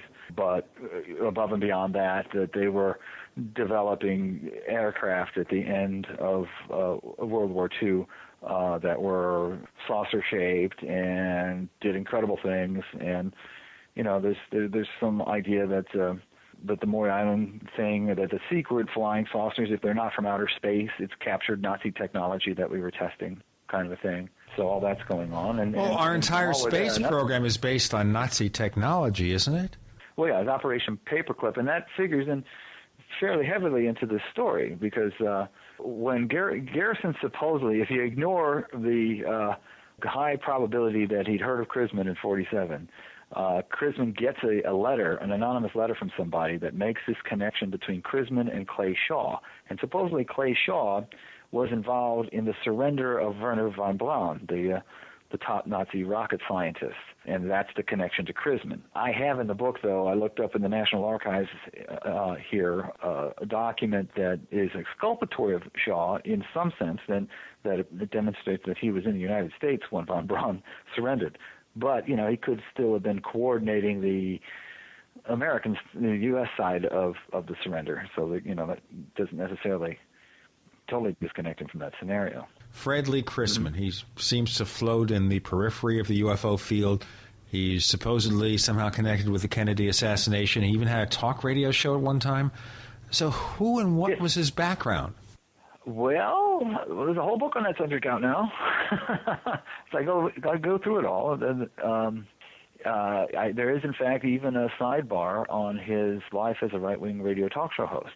There was a newsletter called Homefront that just, in the course of my research, I stumbled upon accidentally, that gives a whole snapshot view of what life was like with Chrisman. And people think he's a con man. Some people think he's a con man. Some people think he's really was a counterintelligence guy. And when you review the history of it all, it's kind of hard to reach a conclusion. But there is one interesting aspect of it, is that during that time, when he was a talk show host, he was doing all that under the name of John Gold. And he even wrote a book, because he was involved also in the city politics of Tacoma. And he wrote a book called Murder of the City, in which he's talking about the political structure of Tacoma and how he tried to change it. And he even makes the case that when he was doing his politics, that somebody tried to assassinate him. But in that book, he talks about his business partner at the time, a guy named Marshall Riconosciuto. And Riconosciuto's son, his son even makes a cameo appearance there. A guy named Michael Riconosciuto is a famous figure in my other most well-known book, The Octopus. He is the main informant to Danny Casolaro, this reporter who was investigating a global transnational cabal that he called the Octopus. And Michael Riconosciuto was involved in the development of something called the Promise software, which is connected to the inflow scandal of the 80s, and there's a whole other book on it. So, that's all 80s and 90s and going forward. And in fact, Osama bin Laden supposedly was given this Promise software, and that's how he escaped capture all those years. So you see multi-generational connections between, not only because Riconosciuto has his UFO stories too, but you see this kind of intertwined action between the UFO subculture and the counterintelligence world going through a couple of generations and still affecting us today. Okay. So Chrisman, of course, is long dead now, right? Died in 1975. Okay. And that's a bit of a controversy because he was... Can there be anything else with Chrisman but a controversy? He felt as he was being abducted because he'd be passing out. He had kidney problems. He'd be passing out. He'd wake up in a hospital surrounded by all these creepy-looking people in their instruments. And so he told people he thought he was being abducted by aliens. And actually, Bud Hopkins and all those people didn't come by until later than 75, although you had abductees like the Hills, Betty and Barney Hill, back in 66. But there's no connection between Fred Lee Chrisman and Bud Hopkins, is there? No. Not that I know of. All right. Just checking. Sorry. Can't connect everything. But no, that's just something, in his dying days. But after all these years, putting together a new edition of this book, what information is left to be found that we can find? Oh, I found a ton of stuff. My favorite is the Gerald Hurd stuff, because I was trying to investigate why Hurd dropped that chapter on Maury Island. I still haven't read that chapter on Maury Island. I know it's out there somewhere. All right, now, Gerald Hurd doing what? Who is he?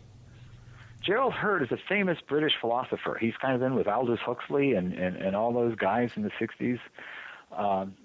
And he wrote basically one of the first books of the modern era called The Riddle of the Flying Saucers. And in America, it came out under the title Is Another World Watching? And the difference between the two editions is the Maury Island chapter. There's a Maury Island chapter in the British version that was left out of the American version. Now, how do you find out why? In the course of doing this research, just by happenstance, I discovered that Hurd actually gave a lecture here in town where I live at a local university in 1950, the same time that book was coming out. And I'm thinking, well, maybe he said something about Maury Island. Maybe I can find something here. So I go to the college that actually has the tape, and they won't let me listen to it. They say it's too old. If they play it, the tape is going to fall apart. And maybe that's true because tape has a short shelf life. That's one of the problems with magnetic tape. It doesn't hold itself. That's quite true. I work in an archive. I'll tell you what here. We have Kenneth Thomas, and we're talking about parapolitics, the Kennedy assassination, Maury Island, Gerald Hurd, the late philosopher who wrote a book about UFOs, which I read, by the way, long, long ago in a galaxy far, far away. The co-host is Chris O'Brien. I'm Gene Steinberg. You're in the Paracast.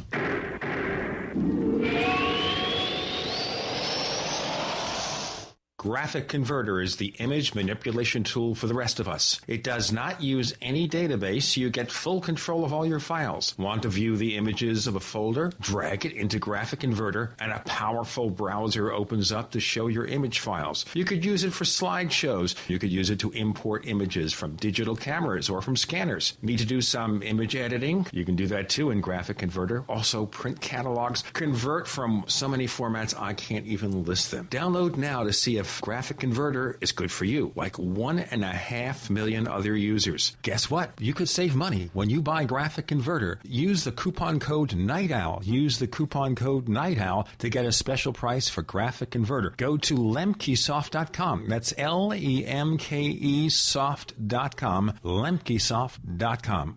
LEMKE soft.com.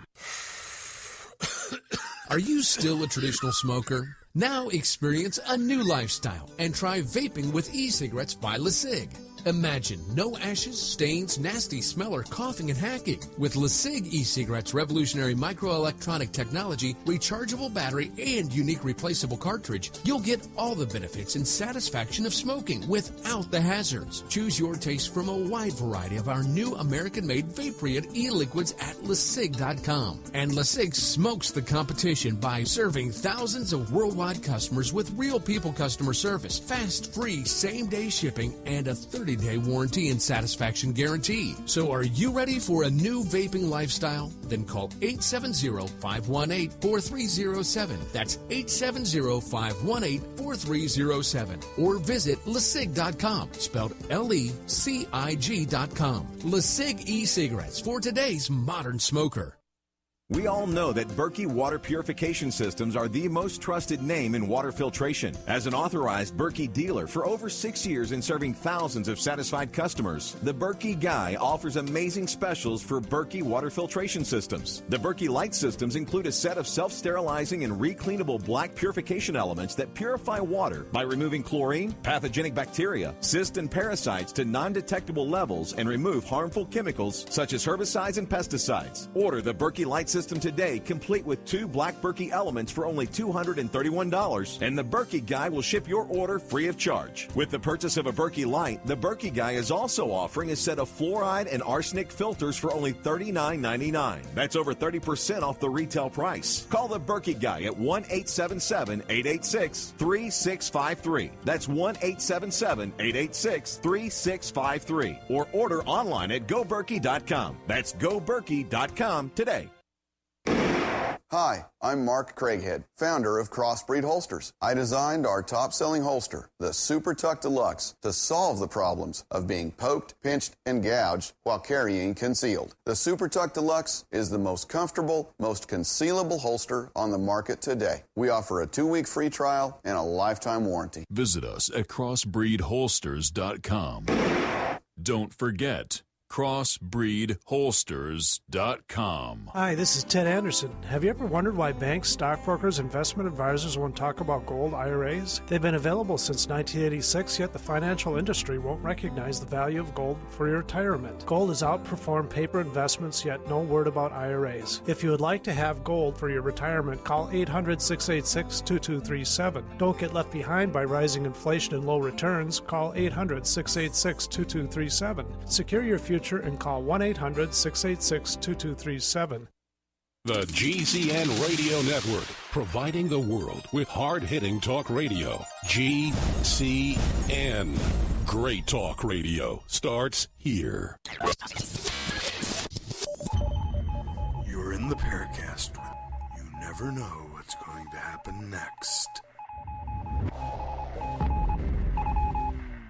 Okay, Gerald Hurd wrote a chapter of his book. We're talking to Kenneth Thomas to explain what this meant, his UFO book. This is the Paracast with Gene and Chris, exploring parapolitics. So, you went to check out this recording of his speech, but of course they wouldn't let you hear it because they say the tape just wouldn't hold up. It's falling apart. And I'm dealing with the archivist at this college is someone I trained. You know, I worked in an archives. I have for 2.5 decades. And a lot of the archives around here are staffed by people that I've helped train. And I'm like, oh, come on. Give me a break. Give me the tape. I'll take it to my office. We have digitizing equipment. Oh, no, I'm sorry. It's out of the archives. Do not circulate. I'm like, what is the point of having a tape in an archive that nobody can listen to? And it just so happens, and I was losing this battle, and it just so happens that a vendor approaches this archives about digitizing their collection. They don't have money to do it, of course. All archives are underfunded. But, you know, the vendor wants to show them a sample of its work. So, since I know the person there, and she wanted to accommodate me, she just couldn't, she gave the tape to the vendor. The vendor digitized it, and I got to listen to Gerald Hurd speak in 1950. And, of course, no answers about Maury Island, but a fabulous lecture about what's going on at the time. You know, and here's a scientific guy, not some crazy person, and he's trying to break it down for a very staid 1950 audience, and he gives this wonderful lecture that involves one of my favorite stories, the story of Galileo and the moons of Jupiter. It's kind of well known. Arthur Koestler writes about it. Galileo invites these clerics over to look at the moons of Jupiter in his early telescope. The clerics looked through it, even though, you know, you could do it tonight, you could see it. The clerics couldn't. They couldn't see it because it didn't fit their paradigm of an Earth-centered world. There couldn't be another world that had moons around it. But we know that to be true. And that's a famous story, and that's what Koestler in his book, Sleepwalker, says that's the same thing that's going on with the flying saucers. Scientists can't see them because it doesn't fit into their paradigm, which is a cool moral lesson. But Gerald Hurd had another spin on it that I thought was absolutely brilliant. Because another thing we know about Galileo is that he saw Saturn, and with the primitive equipment that he had, the rings of Saturn looked like little teacup handles, and he couldn't figure that out. And he makes a note in his diaries: Saturn devours its children, which goes back to an ancient myth about Saturn that the ancients used to describe the planets. And then he doesn't visit Saturn again. Once or twice he maybe takes a couple notes, but he doesn't study it, even though this is the guy that discovered the moons of Jupiter. I mean, he could have made another great discovery, discovering the rings of Saturn. But he felt, according to Hurd, which is a brilliant analysis of what's going on here, he felt that the ancients knew something about that planet that he didn't know, and he couldn't figure out. So because of his hubris, because he didn't want to further pursue that, he did not become the discoverer of the rings of Saturn. So you have the clerics who couldn't see things because of their paradigms, and you have the scientists, the great scientist Galileo, who wouldn't. And it's such a perfect summation of the problem of trying to understand UFOs and flying saucers that, you know, even though I didn't get any answers about his Maury Island chapter, I just felt really fortunate to be able to hear that lecture at all. Well, Ken, what other projects have you been? I know you've got a lot of irons in the fire. You're a meticulous researcher. You've got a lot of, I'm sure, works in progress. Any other projects that you'd like to talk about? Well, I mentioned the big three that you can get through the Steamshovelpress.com website. I'm not quite sure. Publishing is in such a state of flux now. The next book that I would like to do is something I call Wilhelm Reich, Technology of Space. But I don't know if I should, give it to one of my publishers, or if I should just do one of those print-on-demand things, which seems to be the way to go. So it's a gray area what I'm going to do next. In the immediate future, of course, I'm going to spend a lot of time promoting JFK and UFO. And if there are people out there that want me to come, I got a great lecture on this. I'm happy to do lecture and book signings for anybody who wants to give me that kind of attention. Well, we have time to even talk about it further and get more into this connection. But, of course, you go back and you have the stories back in the 50s that Eisenhower, supposedly he went to a dentist, but he wasn't really going to a dentist. He was checking out the crashed UFO. So that's right. And actually, I tell that whole story in another book that recently published by Feral House called Secret and Suppressed 2. I have a whole essay on Wilhelm Reich as the possible ally to Eisenhower in his negotiations with the aliens. Whoa. Now we've got a story here. And I know that my wife had studied some of the works of Wilhelm Reich years and years ago, my first wife, Geneva. And I don't know if she still is interested in that or not. But the thing I want to ask about here, maybe you explain, because we don't hear much about Reich these days, who and what he was, what his discoveries with orgone energy were about, and how would there be a possible connection with Eisenhower? Oh, okay. In 30 words or less? That covers a lot of ground. Reich was a protege of Sigmund Freud. He was one of the Viennese, the inner circle of the psychoanalytic crowd. He was actually kicked out of that for being too much of a communist, and then he was kicked out of the Dutch Communist Party for being too much of a Freudian. And he fled the Nazis and to Norway, where he started doing this experimental work that demonstrated to him a certain kind of energy that pulsates in the atmosphere that he called orgone. And then he fled further to the United States, and he developed technologies to manipulate that energy. And one of the technologies was the cloudbuster gun that he found was also useful in combating flying saucers that came down around his lab in Rangeley, Maine. Now, how would you combat flying saucers? Would you knock them out of the sky? They're like blinking in the sky, and you aim the cloudbuster gun at them, and they stop blinking. They go away. Did they go away, or just did it affect their light source? Well, they disappeared effectively enough. I mean, Reich, of course, he's not declaring victory. He's just taking notes. And, in fact, what happens after that, and there's a whole lot to this story. That's why I'm doing a whole book on it. But after that, he took the cloudbuster guns down to Tucson, Arizona, and along the way, he very clearly goes through Roswell, New Mexico, deliberately, and he discusses how it seems to be affected by an alien presence. And this is in 1955. Now, you've got a whole crowd of people out there that say the Roswell thing is a big fantasy that Sam Friedman and all these people came up with in the 1980s when it was just a blip in the news cycle in 1947. It didn't go anywhere. Nobody said anything about it until Stan and Shandera and those people came along. Well, here's a clear example in Reich's last book, which admittedly is hard to come by, a book called Contact with Space, but it is there. And he is talking about Roswell. So he takes his cloudbuster guns out to Tucson, and he's fighting UFOs out there, and he's making reports to Eisenhower. You know, he's a good Boy Scout, kind of a believing liberal Republican who voted for Eisenhower. And now, did Eisenhower commission him to do this? No. Okay. He did it, but he kept sending reports on it to government sources. And, of course, many people take this as his dementia, that there were government sources. But in this essay, in Secret and Suppressed Truth, I demonstrate that, no, he gave these reports to official people, specifically Lou Douglas, who was a member of Eisenhower's kitchen cabinet, and they scheduled meetings with him.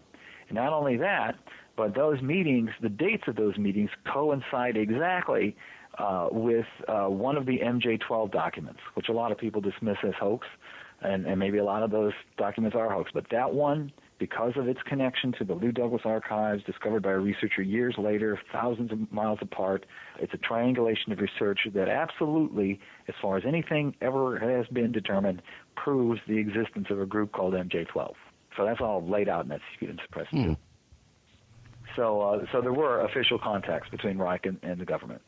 And, in fact, I think I even show this in the book, the Air Force later developed its own weapon that looks exactly like a cloudbuster gun, and they, in fact, called it the Cloudbuster. Yeah, but isn't it also true that the government went after Wilhelm Reich saying that he was perpetrating a fraud? Right, because in addition to the Cloudbuster gun, prior to the Cloudbuster gun, in fact, he created something called the orgone box, which is multi-level organic and inorganic material that you would sit in and accumulate orgone energy. And I personally verified this one time in England with a BBC producer. We took an orgone box to an infrared imaging lab, state-of-the-art equipment, and demonstrated what's called the temperature differential. I'll tell you what, we'll get into more of orgone energy, Wilhelm Reich, UFOs, Eisenhower, and more. We have Kenneth Thomas, The co-host is Chris O'Brien. I'm Gene Steinberg. You're in the Paracast.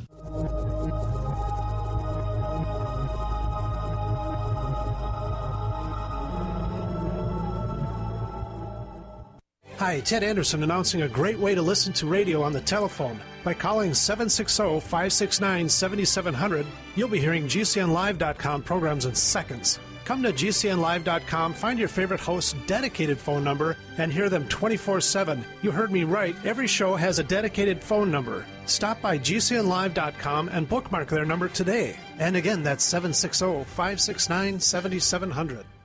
We the people grow cotton, weave fabric, engrave ink, embed strips and fibers to protect from counterfeit and carting to a private bank, having it lent back at interest, forcing taxes to service debt. This capitalism, or was Jefferson correct when stating a central bank issuing the public currency is a greater menace to the liberties of the people than a standing army? Ted Anderson, I'm placing a free silver dollar in a book that explains our monetary system. Call for your copy, 800-686-2237. It's time to understand the system. Call 800-686-2237. That's 800-686-2237.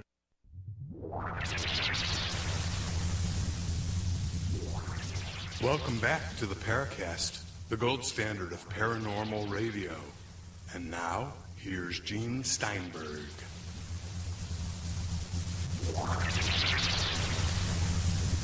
You know, we've had some unusual things happen when we do the Paracast. For example, in a recent episode, Chris lost his broadband connection, so we had to use a telephone for the last two segments. We're in the final hour of this episode of the Paracast with Kenneth Thomas talking about parapolitics. And guess what? My broadband internet access disappeared. They're watching you, Ken. I wonder what took them so long. We're talking about the Orgon box. Wilhelm Reich, the Orgon box. And suddenly, whoops, we lose our connection. Tell me that's not weird.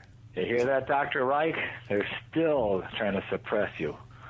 He's no longer around. Somebody doesn't like us over there. I think it's aliens. Aliens in the internet. Is it really? Actually, one time I was at the Whole Life Expo where Terrence McKenna was speaking, and he went off on that whole theme about an alien presence inside the internet. And at the same Whole Life Expo was Whitley Strieber, who came on later, and he started poo-pooing the very idea because he had been abducted by little gray creatures, and he wanted to see those. He didn't want to hear about no aliens in the internet. Thank heavens you won't be hearing Whitley Strieber talk about aliens or anything else on the show, not because we wouldn't invite him, but because he said that he's being insulted in our forums. And because he is being insulted in our forums, and some people in our forums didn't say nice things about you. And that's unfortunate because you're a nice guy. You know, we don't have to agree with everybody. I'm surprised that anybody would actually take umbrage. I mean, how often, how many years do you have to have been published to develop a thick skin about, I mean, what do you expect? Everybody's just going to come on and sing your name in an angelic song? Of course there's going to be he does. And, evidently he does. Well, it ain't going to happen. Okay, so let's go inside this Orgon box and explain what it does, what its properties are, and are there still Orgon boxes out there? Well, the last official Orgon box that I know of actually appeared on the David Letterman show many years back, and it was located at a museum called the Museum of Medical Quackery. It was on the Letterman show, and thereafter it was transferred to another city to a museum called the Museum of Questionable Medical Practices, which seemed to me like a step up, from outright quackery to just questionable. Well, I think almost everything is questionable. I mean, if you look at the terms and conditions of every medicine you take, especially antidepressants or something that deals with a complicated problem, they say may cause suicidal tendencies, may cause death. Huh? And then you see this happy-go-lucky woman saying, oh, I take this medicine and my life is better, but it may cause death. Right. It may cause a whole bunch of things that they say really fast towards the end of the commercial, right? You can't even keep track of it. But like car ads, the car ad, you can get this car for $199. Ken, you can get this car for $199. For the lease, you have to drive 30 miles a year. You were saying? Well, the Orgone box I was just describing was an official Reich built Orgone box. People have been building Orgone boxes ever since. It's always been a very popular thing. Reichian Orgone science is actually still practiced by scientists around the world. The greatest one, of course, in America is James DeMayo. I don't know if you know that name, but he runs the Orgone Biophysics Lab out in Oregon, and he's written a book on it called Saharasia, and he's taken Reich's concepts as far as anybody has been able to. And he also wrote the Orgone Accumulator Handbook, and you can still get that from him, how to build one and what it's all about. And, of course, there was I recently was able to turn over copies of Reich's correspondence with Albert Einstein to a project in Israel where they're trying to collect all of Einstein's correspondence. And they're publishing one volume a year for every year. And they're like in the 1920s now. And Reich's encounter with Einstein was in the 1940s. So it'll be another 20 years before they take what I've given them and get it in a published volume. But Reich had taken the Orgone box to Einstein, and Einstein, it blew his mind. He said, wow, the implications of this are incredible. And this correspondence went on for a long time until one of Einstein's assistants said to Einstein, well, what's really going on here is a convection with the ceiling. That's why that temperature difference is there in the box. There's a convection with the ceiling. And Einstein said, oh, okay, well, that's the end of that. And Reich said, wait a minute. I do these experiments outdoors. There is no ceilings, and I'm still getting the same effect. But by that time, he had lost Einstein's interest, although some of the equipment that he'd sent Einstein held on to for a long, long time. Reich really had to dun him to get it back. So there's evidence to suggest that he looked into it further. But it is two completely different points of view. Reich felt that Einstein had emptied the universe, that his relativistic formulations basically kind of demonstrated a total mechanical universe that didn't take into account all the many rhythms of energy that you can readily see, and that he could measure actually and harness in his technologies.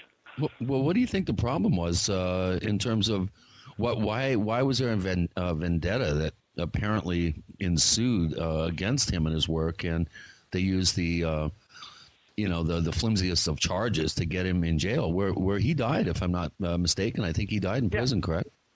Well, what do you think? Yes, he died in prison. What they say of a broken heart, and then all of his equipment was destroyed, and his books were burned. And again, these were books that were written, famous books like The Mass Psychology of Fascism and Character Analysis, books that he wrote and became famous for years before he'd even come up with this idea of Orgone or written a word about it. And they were all labeled they were all declared as labels for the Orgone box, and federal agents were sent out to his lab in Rangeley, Maine, and they burned all of his books. I mean, it's just a wretched, horrible episode in America's history. And this was like 1958, 57, 58. I think he died in 57. What was the motivation? What was the government's motivation to do all this, do you think? Well, again, it was a threat to pharmaceutical interests, for one thing, because Orgone energy is in the atmosphere. It's all around us. It's in your body. And there are very simple techniques to develop it and use it in productive ways that you can't, put in a bottle and sell. This is a perfectly dumb question, Ken, but it almost sounds like the Force in Star Wars. Yeah, well, it also sounds like Qi in Daoist philosophy in China. It's the grace of God in Christianity. It's, there are all these wonderful metaphors that every religion kind of has.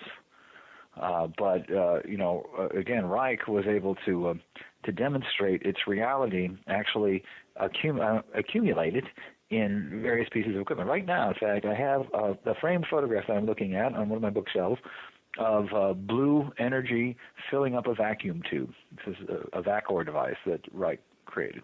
This is a color photograph among many that he published in a regular journal. It's not a fraud, it's not a hoax, it's not a conspiracy.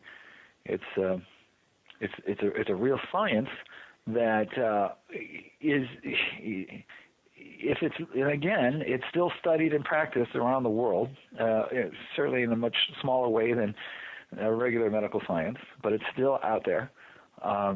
It's not in the ascendancy because of a kind of a point of view that developed that was different to it. There's a point of view of just pure mechanistic science that gives us, despite the tremendous potential of all the energy that we discovered inside the atom, it gives us tremendous destruction.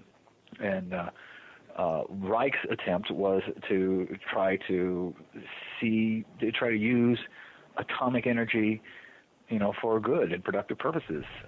But and of course, you can't get anywhere using anything for productive purposes in this society sometimes. Kenneth Thomas joining us. I'm Gene Steinberg. The co-host is Chris O'Brien. You're in the Paracast.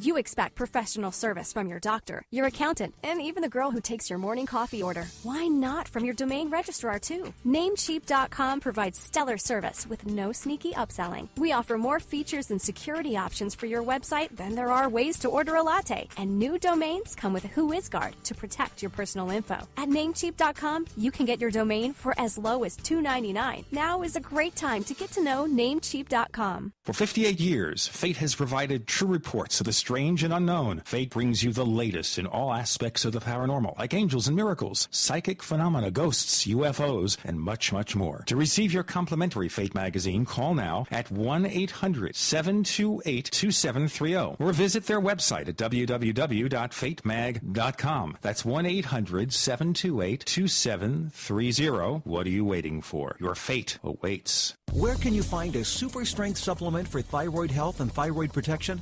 Right here at thyroidki.com. Thyroid KI is a super strength potassium iodide supplement formulated to support optimal thyroid health and protection. Thyroid KI is made with only high-grade ingredients and is independently tested for purity. The potassium iodide found in Thyroid KI is absorbed by the thyroid and may offer maximum protection against radioactive iodine exposure. At only $19.90 for a 30-day supply, Thyroid KI is independently tested for purity and is formulated in convenient 32.5 milligram tablets for easy administration in children and adults. Visit thyroidki.com.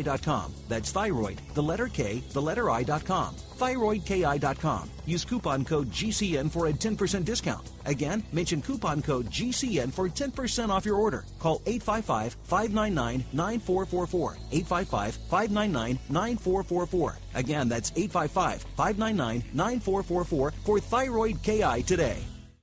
Making the right decisions is a challenge to investors. Are we going to see economic growth, slide into a recession, or at worst, depression? Hi, Ted Anderson from Midas Resources. We all know when a company acts irresponsibly, divesting ourselves in a move towards safety is prudent. When the market becomes volatile, U.S. Treasuries are a safe haven. But what do you do when the U.S. government overextends itself and spends beyond its means? Many investors are turning toward gold as a common-sense alternative to traditional paper investments. Midas Resources has put together a powerful book titled 10 Reasons to Own Gold, discussing costs, benefits, risks, featuring full-color illustrations, weights, and measures. The book is free and can be yours by calling 800-686-2237. Paper investments are dwarfed by gold's 6,000-year history. Discover how gold may be right for you and your IRA by calling 800-686-2237. Whether buying or it's time for you to sell, the book is free. Call 800-686-2237. We all need to prepare ourselves. You might have the food, water, gold, and silver, but ask yourself, are you truly prepared? That's why you need to visit MaineMilitary.com. MaineMilitary.com carries everything you need. Gas masks, wool blankets, fire starter kits, high-capacity magazines, chemical suits, military surplus items, and much more. Do you own a firearm? MaineMilitary.com has a large selection of pistols and rifles suited for your needs. Are your local stores sold out of ammunition? Call or visit them today for prices on hard-to-find ammo and bulk ammo orders. You don't need to worry about having a military surplus store in your area because MaineMilitary.com is the only store you'll ever need, all from the comfort of your computer. Visit them online today at MaineMilitary.com. That's Maine, like the state, military.com. Or call them at 1-877 1-877-608-0179. That's 1-877-608-0179. America's #1 source for independent talk radio for over a decade. We are the GCN Radio Network. We want to hear from you. If you have a comment or question about the Paracast, send it to news@theparacast.com. That's news@theparacast.com. And don't forget to visit our famous Paracast community forums at forum.theparacast.com. Get in on all the action at forum.theparacast.com. One of the more unusual episodes of the Paracast, not because of the content from Kenneth Thomas, who's been on the show before, but because of the strange broadband responses I've been getting here. So we're going to continue. Chris O'Brien's the co-host. I'm Gene Steinberg. And we're discussing free energy. What is it? So Oregon Energy can cure you of what ails you? Well, that was the exaggerated view that was put forth by the FDA, that Reich was saying, get in this box and you will be cured of cancer. But that's not it at all.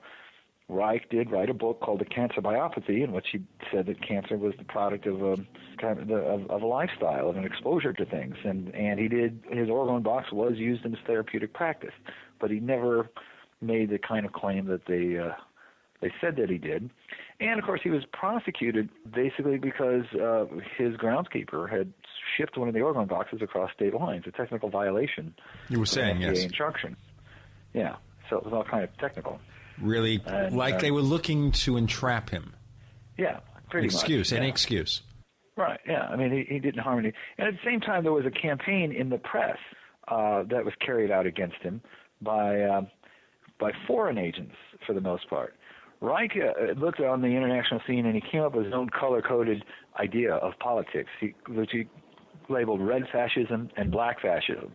Red fascism was the kind that was being practiced by the communists, and black fascism is what he was facing here in the United States. And, of course, communists had, in fact, infiltrated the leftist press at the time, and there was a woman named Mildred Edie Brady, who was kind of famous for helping to found Consumer Reports, working for Consumer Reports? Yes. And so now we have a connection between Wilhelm Reich and Consumer Reports? Oh, that's right, yeah. Mildred Edie Brady is her name, and she wrote these articles that just totally attacked him.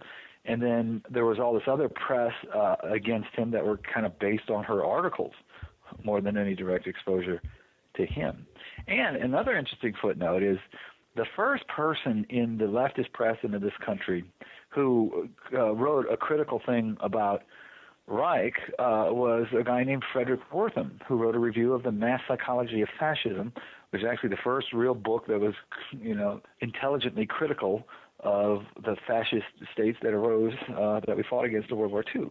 This guy Wortham wrote a bad review about it. This was before the other attacks that appeared in the New Republic with Mildred Edie Brady. And Wortham later became famous for writing a book called The Seduction of the Innocent, which created this whole hysterical backlash against comic books in the 50s. This is the great doctor who convinced everybody that comic books were corrupting youth and creating juvenile delinquency. It led to a total transformation of that industry. From they were publishing horror comics and things at the time, and then a Comics Code Authority, a censorship authority, was created that sanitized them and censored them out. And do you see these types of trends continuing in this culture? Trends towards censorship? Well, just kind of a dumbing down of America and more stringent controls over the press and over freedom of speech. And I mean, this is kind of a softball question for you, but I see I see all this stuff really ramping up. Well, it's amazing to me how it all happens in a de facto way. I mean, supposedly we live in the time of the internet, when it's not breaking down, where everybody is a global publisher. And potentially can reach the entire world. And so you would think you would have more free speech and more research, more understanding, more intelligence going on. But my view is that it seems to me that the internet has become so commercialized. I mean, originally you used to be able to get up there and you could actually find research. Now You look up something on Google, and they'll send you to a page where maybe you can buy a book that might have some research. But the whole thing is buy something. Or alternately, if you are a writer with something to say, how do you survive on the internet? Because they know how to take your time and put it up there. And there are very few ways that you can earn a living doing that, because so much is posted on the internet for free. So these de jure ways of keeping people from, saying anything against conformity, or if we see fascism in our government, or all these deleterious things, it's not necessarily outright censorship. I mean, it's been said about many times that, why have a revolution when you don't really need one? There's a book called Friendly Fascism. People like it this way, even the bad parts. And that's why it never changes. Right. Ignorance is bliss. Yeah. Well, we definitely see a dumbing down, I think, of the younger generations. I was doing some maintenance work on some properties in the town next to me. I asked the kid, he was in his early 20s. I asked him to write down some measurements for me. And I gave him a measurement of 14 3/4. And he said, "How do you write 3/4? What is that?" And I was dumbfounded. I couldn't believe it. I said, "Are you joking?" He goes, "No, really. How do you write it?" And I said, "Well, you write a 3 with a slash and then a 4. Do you know what that means?" He goes, "No." It's like he doesn't even know what a fraction is, let alone know how to. Well, that's because it doesn't appear on a keyboard. Of course, but where did he receive his education? He graduated from local high school there. Oh, that is a problem. You think? Jeez.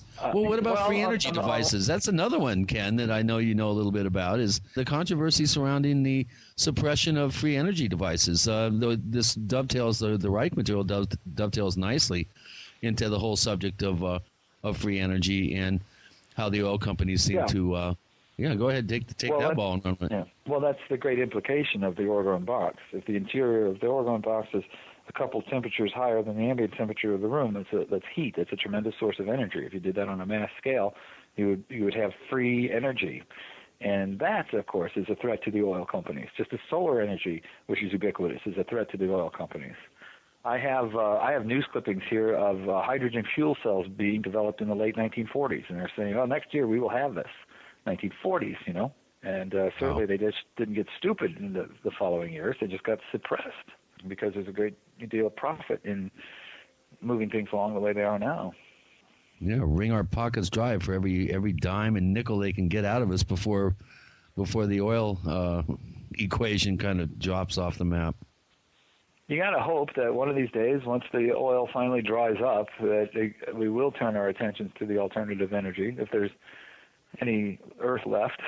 Well, you know what's going to happen, though? The power companies will look for a way to exploit free energy. It can't be free. They'll take care of that.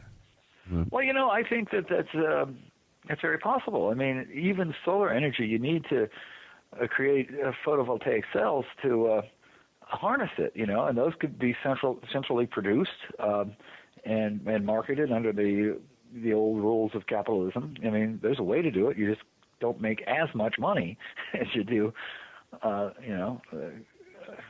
pumping oil and selling it around the world. $4 a gallon. It all comes down to this. If they can find a way to exploit it, if they can find a way to market it, if they can find a way to sell it, they will allow it to market under their control. It's all about them. We have Kenneth F. Thomas. We're talking about parapolitics, Oregon energy, and lots more. Chris O'Brien's the co-host. I'm Gene Steinberg. You're in the Paracast.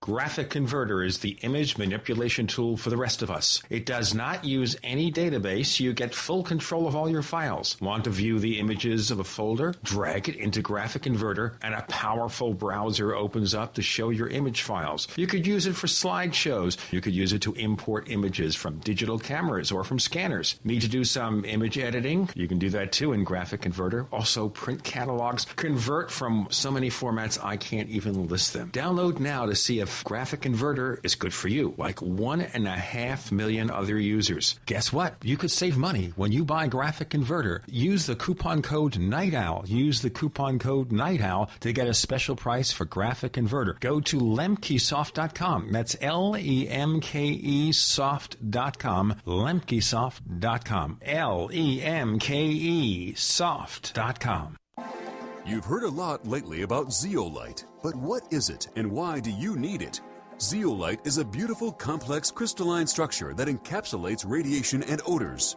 Zeo-King zeolite naturally eliminates radiation poisoning your body may pick up from X-rays, security scanners, or nuclear fallout. Zeo-King flushes environmental toxins absorbed from smoke, cell phones, and chemicals. So it detoxifies heavy metals including mercury, lead, and cadmium. Zeo-King zeolite helps boost your immune system, allowing your body to balance itself and cut off food supply to cancer and parasites. Order your Zeo-King zeolite now from zeoking.com for only $39.99 and receive a free month supply with every order. Call 888-402-6779. That's 888-402-6779. Or visit zeoking.com. That's ZEOking.com for natural elimination of radiation poisoning. If you suffer from poor sleep, you need MyPillow. Guaranteed to be the most comfortable pillow you will ever own. Using a patented fill, MyPillow adjusts to your exact individual needs by gently supporting your head, shoulders, and neck. MyPillow has a natural built-in cooling effect, keeping your cervical nerves cool, giving you the best sleep of your life. MyPillow will never go flat and relieves snoring, migraines, sleep apnea, fibromyalgia, and many other disorders. It's antimicrobial, non-allergenic, dust mite resistant, and best of all, machine washable and dryable. MyPillow is made in the USA, has an A rating with the Better Business Bureau, comes with a 60-day money-back guarantee and an industry-leading 10-year warranty. Order today at MyPillow.com or call 952-442-6199. That's 952-442-6199. Mention coupon code GCN and receive 20% off your order. What do you have to lose except poor sleep? MyPillow.com, the most comfortable pillow you will ever own, guaranteed. How would you like to rev up your metabolism and energy while lifting your spirits? Now a new healthy tea is available that will do just that, and it's called Zoom Tea. Zoom Tea was developed for a former welterweight boxing champion to increase his energy and focus in the ring. Zoom Tea is an alternative healthy pick-me-up that can replace coffee, common tea, or soda. Zoom Tea also helps remove radiation from the body, promotes weight loss, and is high in antioxidants. For a limited time, get our introductory price for a 1-month supply of this amazing tea for just $20, or a 2-month supply for only $35, and we'll pay the shipping and handling. Go to our website now and start feeling the healthy and energizing benefits from drinking Zoom Tea. Go to ZoomTea.com. That's ZoomTea.com. Or call toll-free 877-341-4769. 877-341-4769 today. Are you tired of searching for great talk radio? Something more important. Search no more. We are the GCN Radio Network.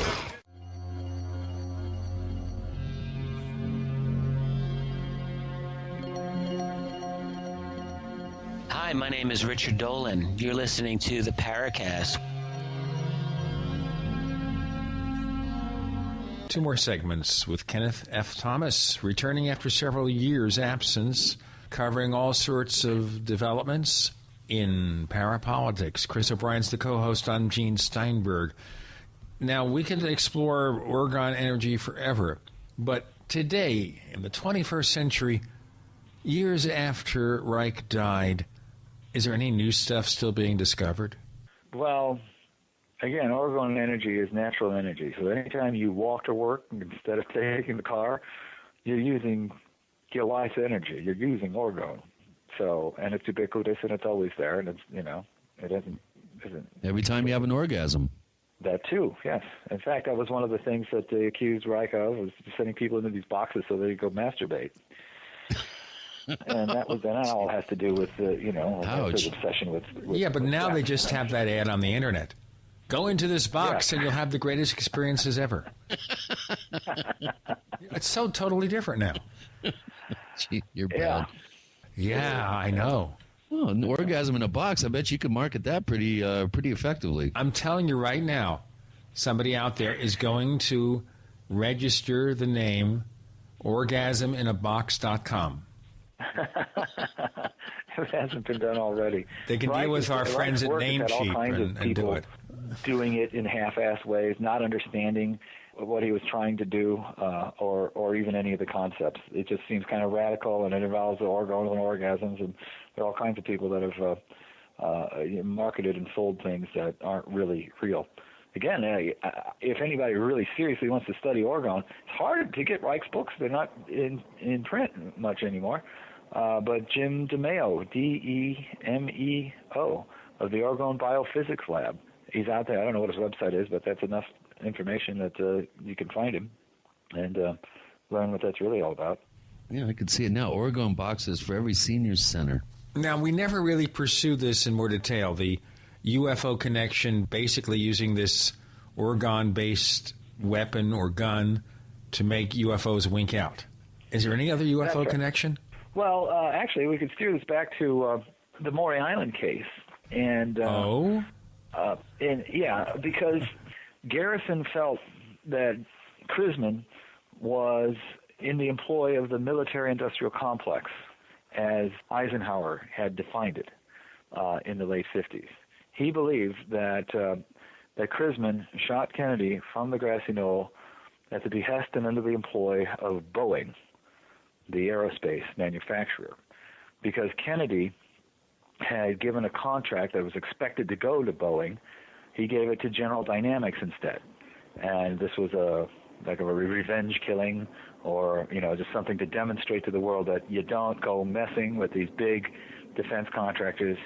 You don't get these guys mad at you, or they will fight back and they will kill you. Like the song, You Don't Mess Around with Jim. Yes, you don't mess around with the military-industrial complex. And the contract that we're talking about, the last speech that JFK ever gave, was about this. It was about the TFX tactical fighter, and which eventually became the F-111. And a contract like that is not just building whatever the craft is, but it's creating the funding source and the bureaucracy to make sure that the whole production effort continues through time. And that funding corridor eventually became the F-111, which was sold to Australia.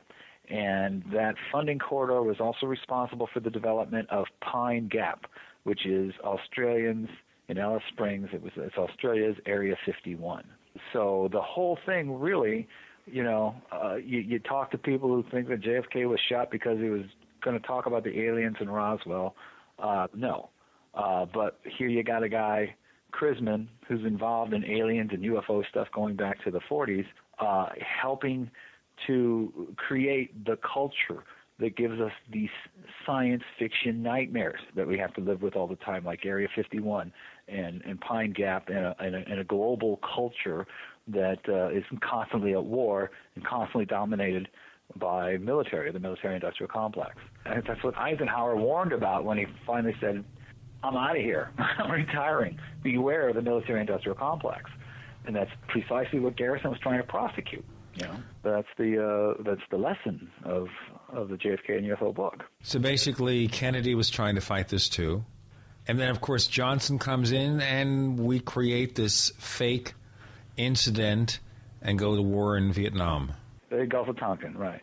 Exactly. Well, and that's the whole other aspect of the Kennedy assassination that the JFK scholars will connect with on this, and that is that Kennedy did have an executive order that was drawing down the number of troops in Vietnam. He was beginning to pull us out of Vietnam, and the first thing that Johnson did when he became president was sign an order that reversed that and increased our troop strength there, and then created Vietnam. And that was literally his first major fallout of that were the military contractors. Now, can we take the same conspiracy about military-industrial complex and bring it to the present day, the wars in Iraq, Afghanistan? We didn't need that. I mean, wasn't it also true that the Taliban offered bin Laden to us before we went to war in Afghanistan? They said, prove that he did it. he's yours. Yeah, well, you do hear that. And, of course, they were, Al-Qaeda was originally the Mujahideen, funded by the CIA to help fight the Soviet enemy. Okay, you know what? Here's the other connection in the movies. That James Bond film, the Mujahideen were in that film. You had this actor named Art Malik who plays this Harvard-educated member of this group in Afghanistan. The same actor then appears in a film called True Lies with Arnold Schwarzenegger as a terrorist. And his... Is that right? The meme was, in the plot in the movie, this is the one directed by James Cameron, he said, you killed our women and our children, and you call us terrorists because we abandoned these people, like bin Laden, of course, also, and they came back to haunt us. Also the movie The Siege, where you have this Arab cell staging terrorist actions in New York, and it's the same thing. The CIA abandoned them. Okay, we're coming back. The chicken's coming home to roost. Yeah, that's not atypical. We in the Iran-Iraq war, we funded both sides and sold weapons to both sides. The CIA is always, the intelligence world is always trying to play both ends against the middle, against whatever would further their cause. But I'd caution against really trying to see Al-Qaeda as an oppressed minority fighting back. I mean, I really do believe that bin Laden was trying to reestablish the caliphate and that his attitudes were medievalist, and he's basically an evil guy.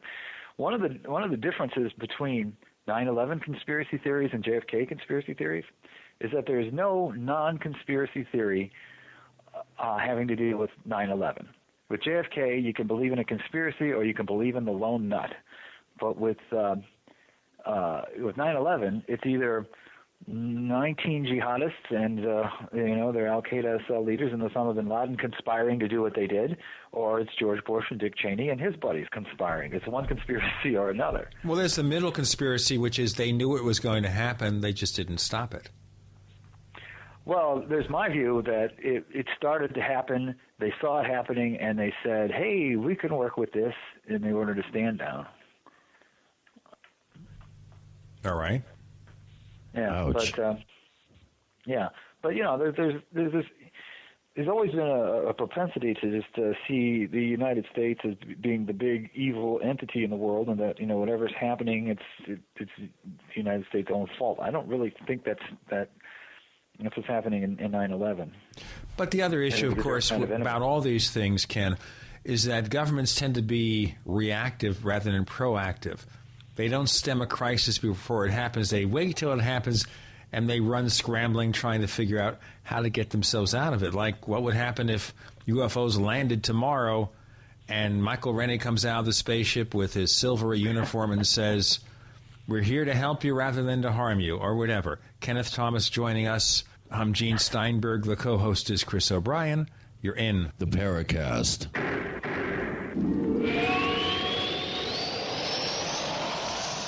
So here's what happened. I was placing an order online. The site went down. It just stopped responding. It took hours before it returned, but I'd already placed the order with another company. If your site goes down, you could lose business. And if you have a business or personal site, you'll want to know it's easy to run and it will stay online. At iWeb, your site is hosted on one of the most reliable networks in the world. Check it out. iWeb.com. That's iWeb.com. For 58 years, Fate has provided true reports of the strange and unknown. Fate brings you the latest in all aspects of the paranormal, like angels and miracles, psychic phenomena, ghosts, UFOs, and much, much more. To receive your complimentary Fate magazine, call now at 1-800-728-2730 or visit their website at www.fatemag.com. That's 1-800-728-2730. What are you waiting for? Your fate awaits. For centuries, silver has been used as a powerful natural antibiotic, and as a listener to this station, you probably already know the benefits of using colloidal silver. With so many websites to choose from, finding a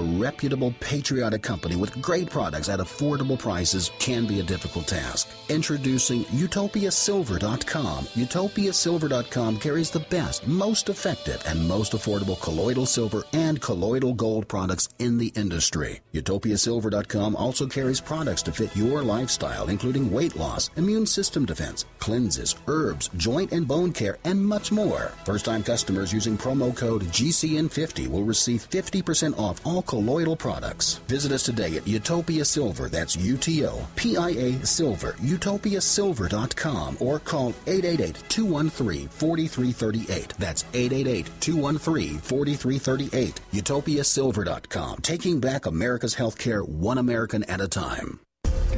GCN listeners, why have you been hearing so much about Dermatol, the all-natural, all-purpose first aid spray? Because it's the must-have first aid product you need in your preparedness kit. Dermatol is made in America by Americans who know there's a more affordable, natural way to treat cuts, burns, bites, rashes, shingles, boils, and many other skin problems. Dermatol is gentle enough for diaper rash, powerful enough for bed sores, and harmless to the eyes and mouth. It's great for the whole family, even your family pets. Dermatol is antimicrobial, antifungal, antiviral, and not diminished by freezing, extreme heat, or years in storage. Dermatol is an absolute must for any first aid or preparedness kit. Dermatol's soothing, rapid restoration of injured skin is so effective, it's guaranteed. Order yours today. Call 800-217-6677. 800-217-6677. That's 800-217-6677.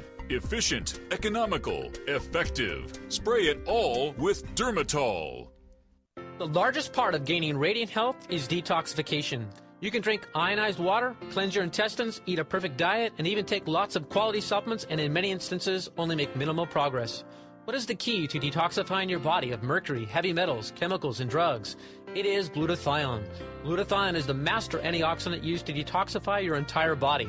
It stops free radicals, keeps cells young, and reduces inflammation. One World Whey protein powder may be able to raise your glutathione production by 64% or more.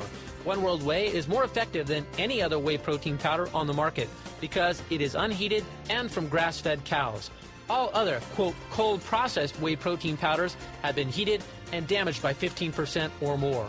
One World Whey comes in 3 delicious flavors. Call 888-988-3325. That's 888-988-3325. Or visit oneworldwhey.com. That's oneworld.com. The GCN Radio Network, providing the world with hard-hitting talk radio. GCN. Great talk radio starts here.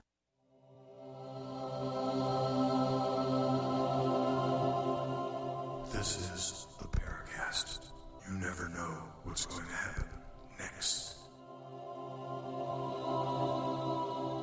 We have Kenneth Thomas for one more segment on the Paracast, if our broadband connection holds out. Chris O'Brien's the co-host. I'm Gene Steinberg, trying to hold it all together.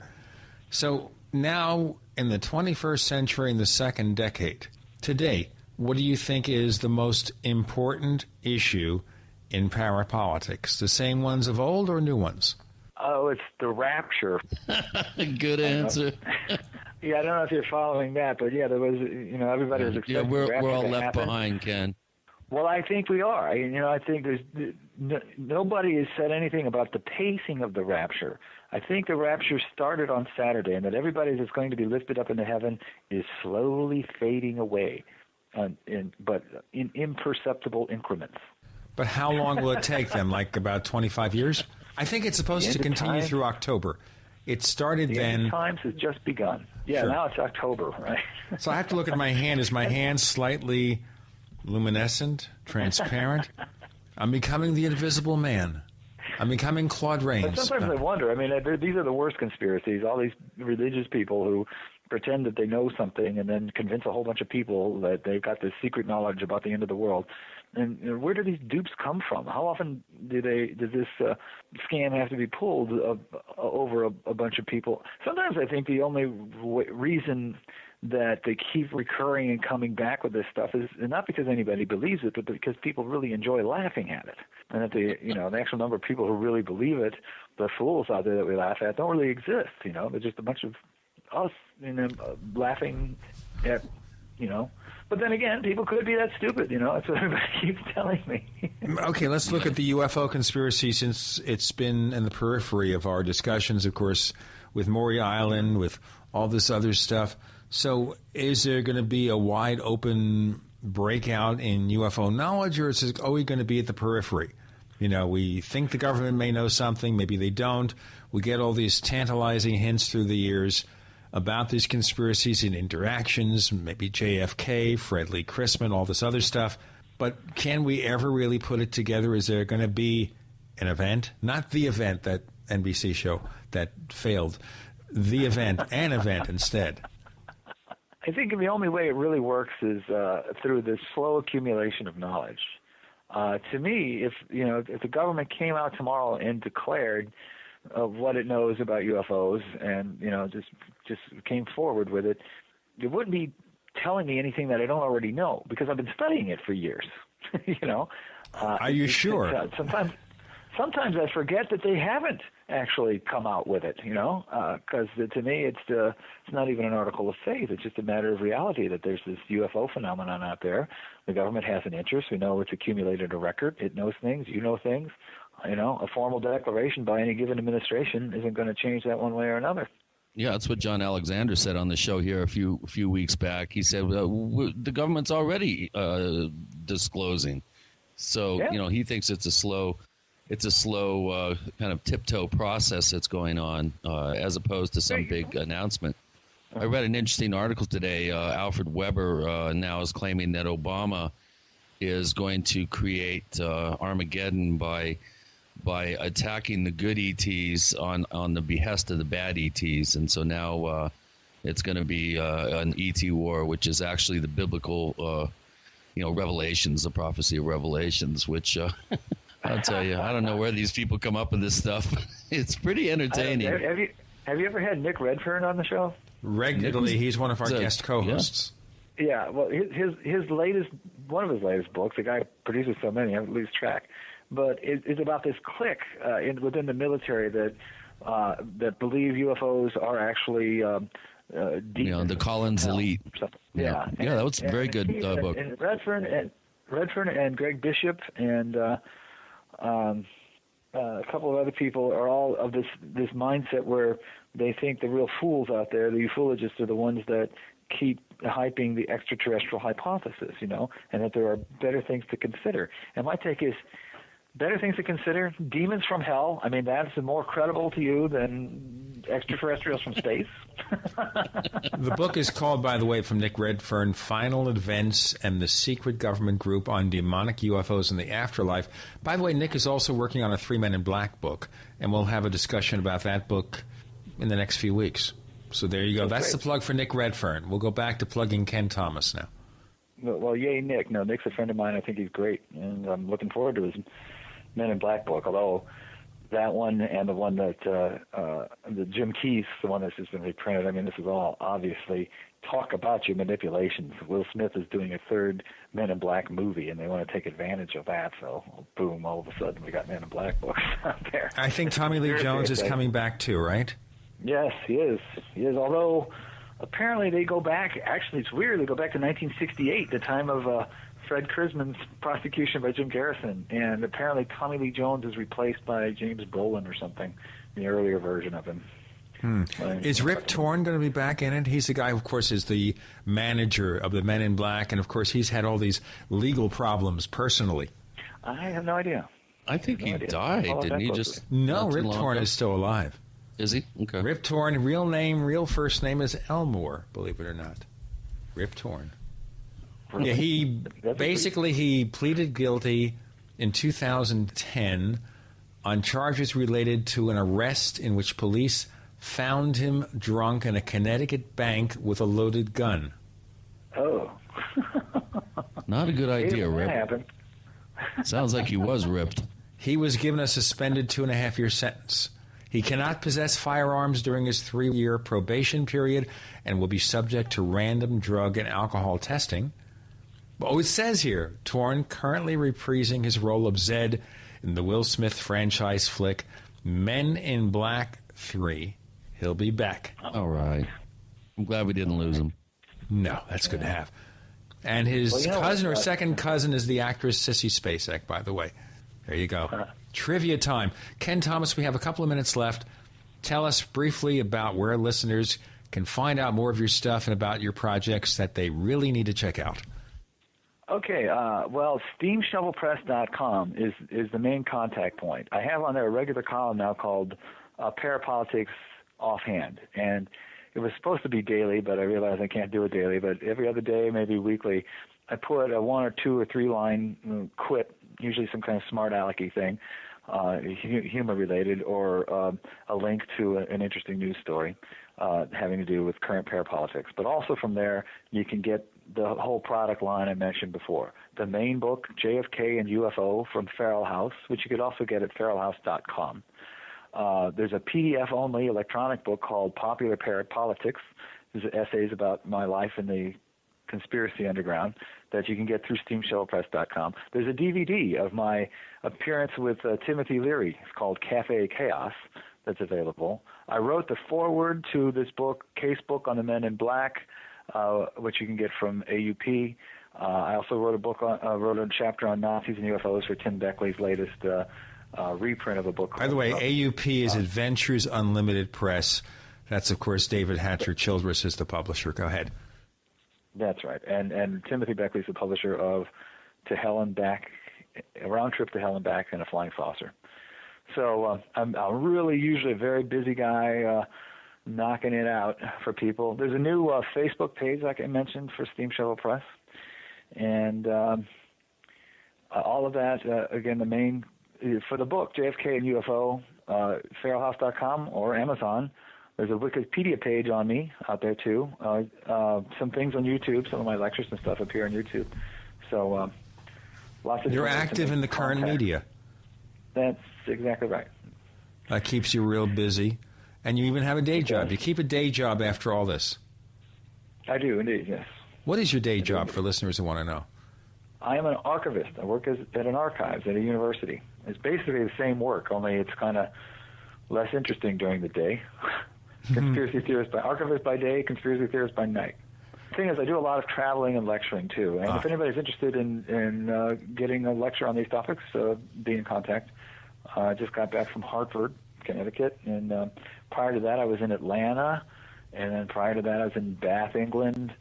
World traveler. I tell you what, we should also remind our listeners that Chris O'Brien has this great site, OurStrangePlanet.com, which we're trying to redesign for him, and it will be done shortly. And from Chris and myself, Ken Thomas, thank you so much for being a great guest. That was a great show. On the Paracast. Thank you for having me. Call back soon and often. Cool.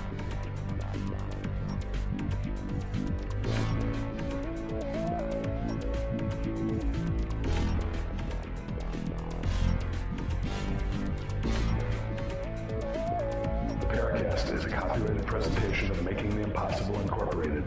Tune in next week for a new adventure in the Paracast.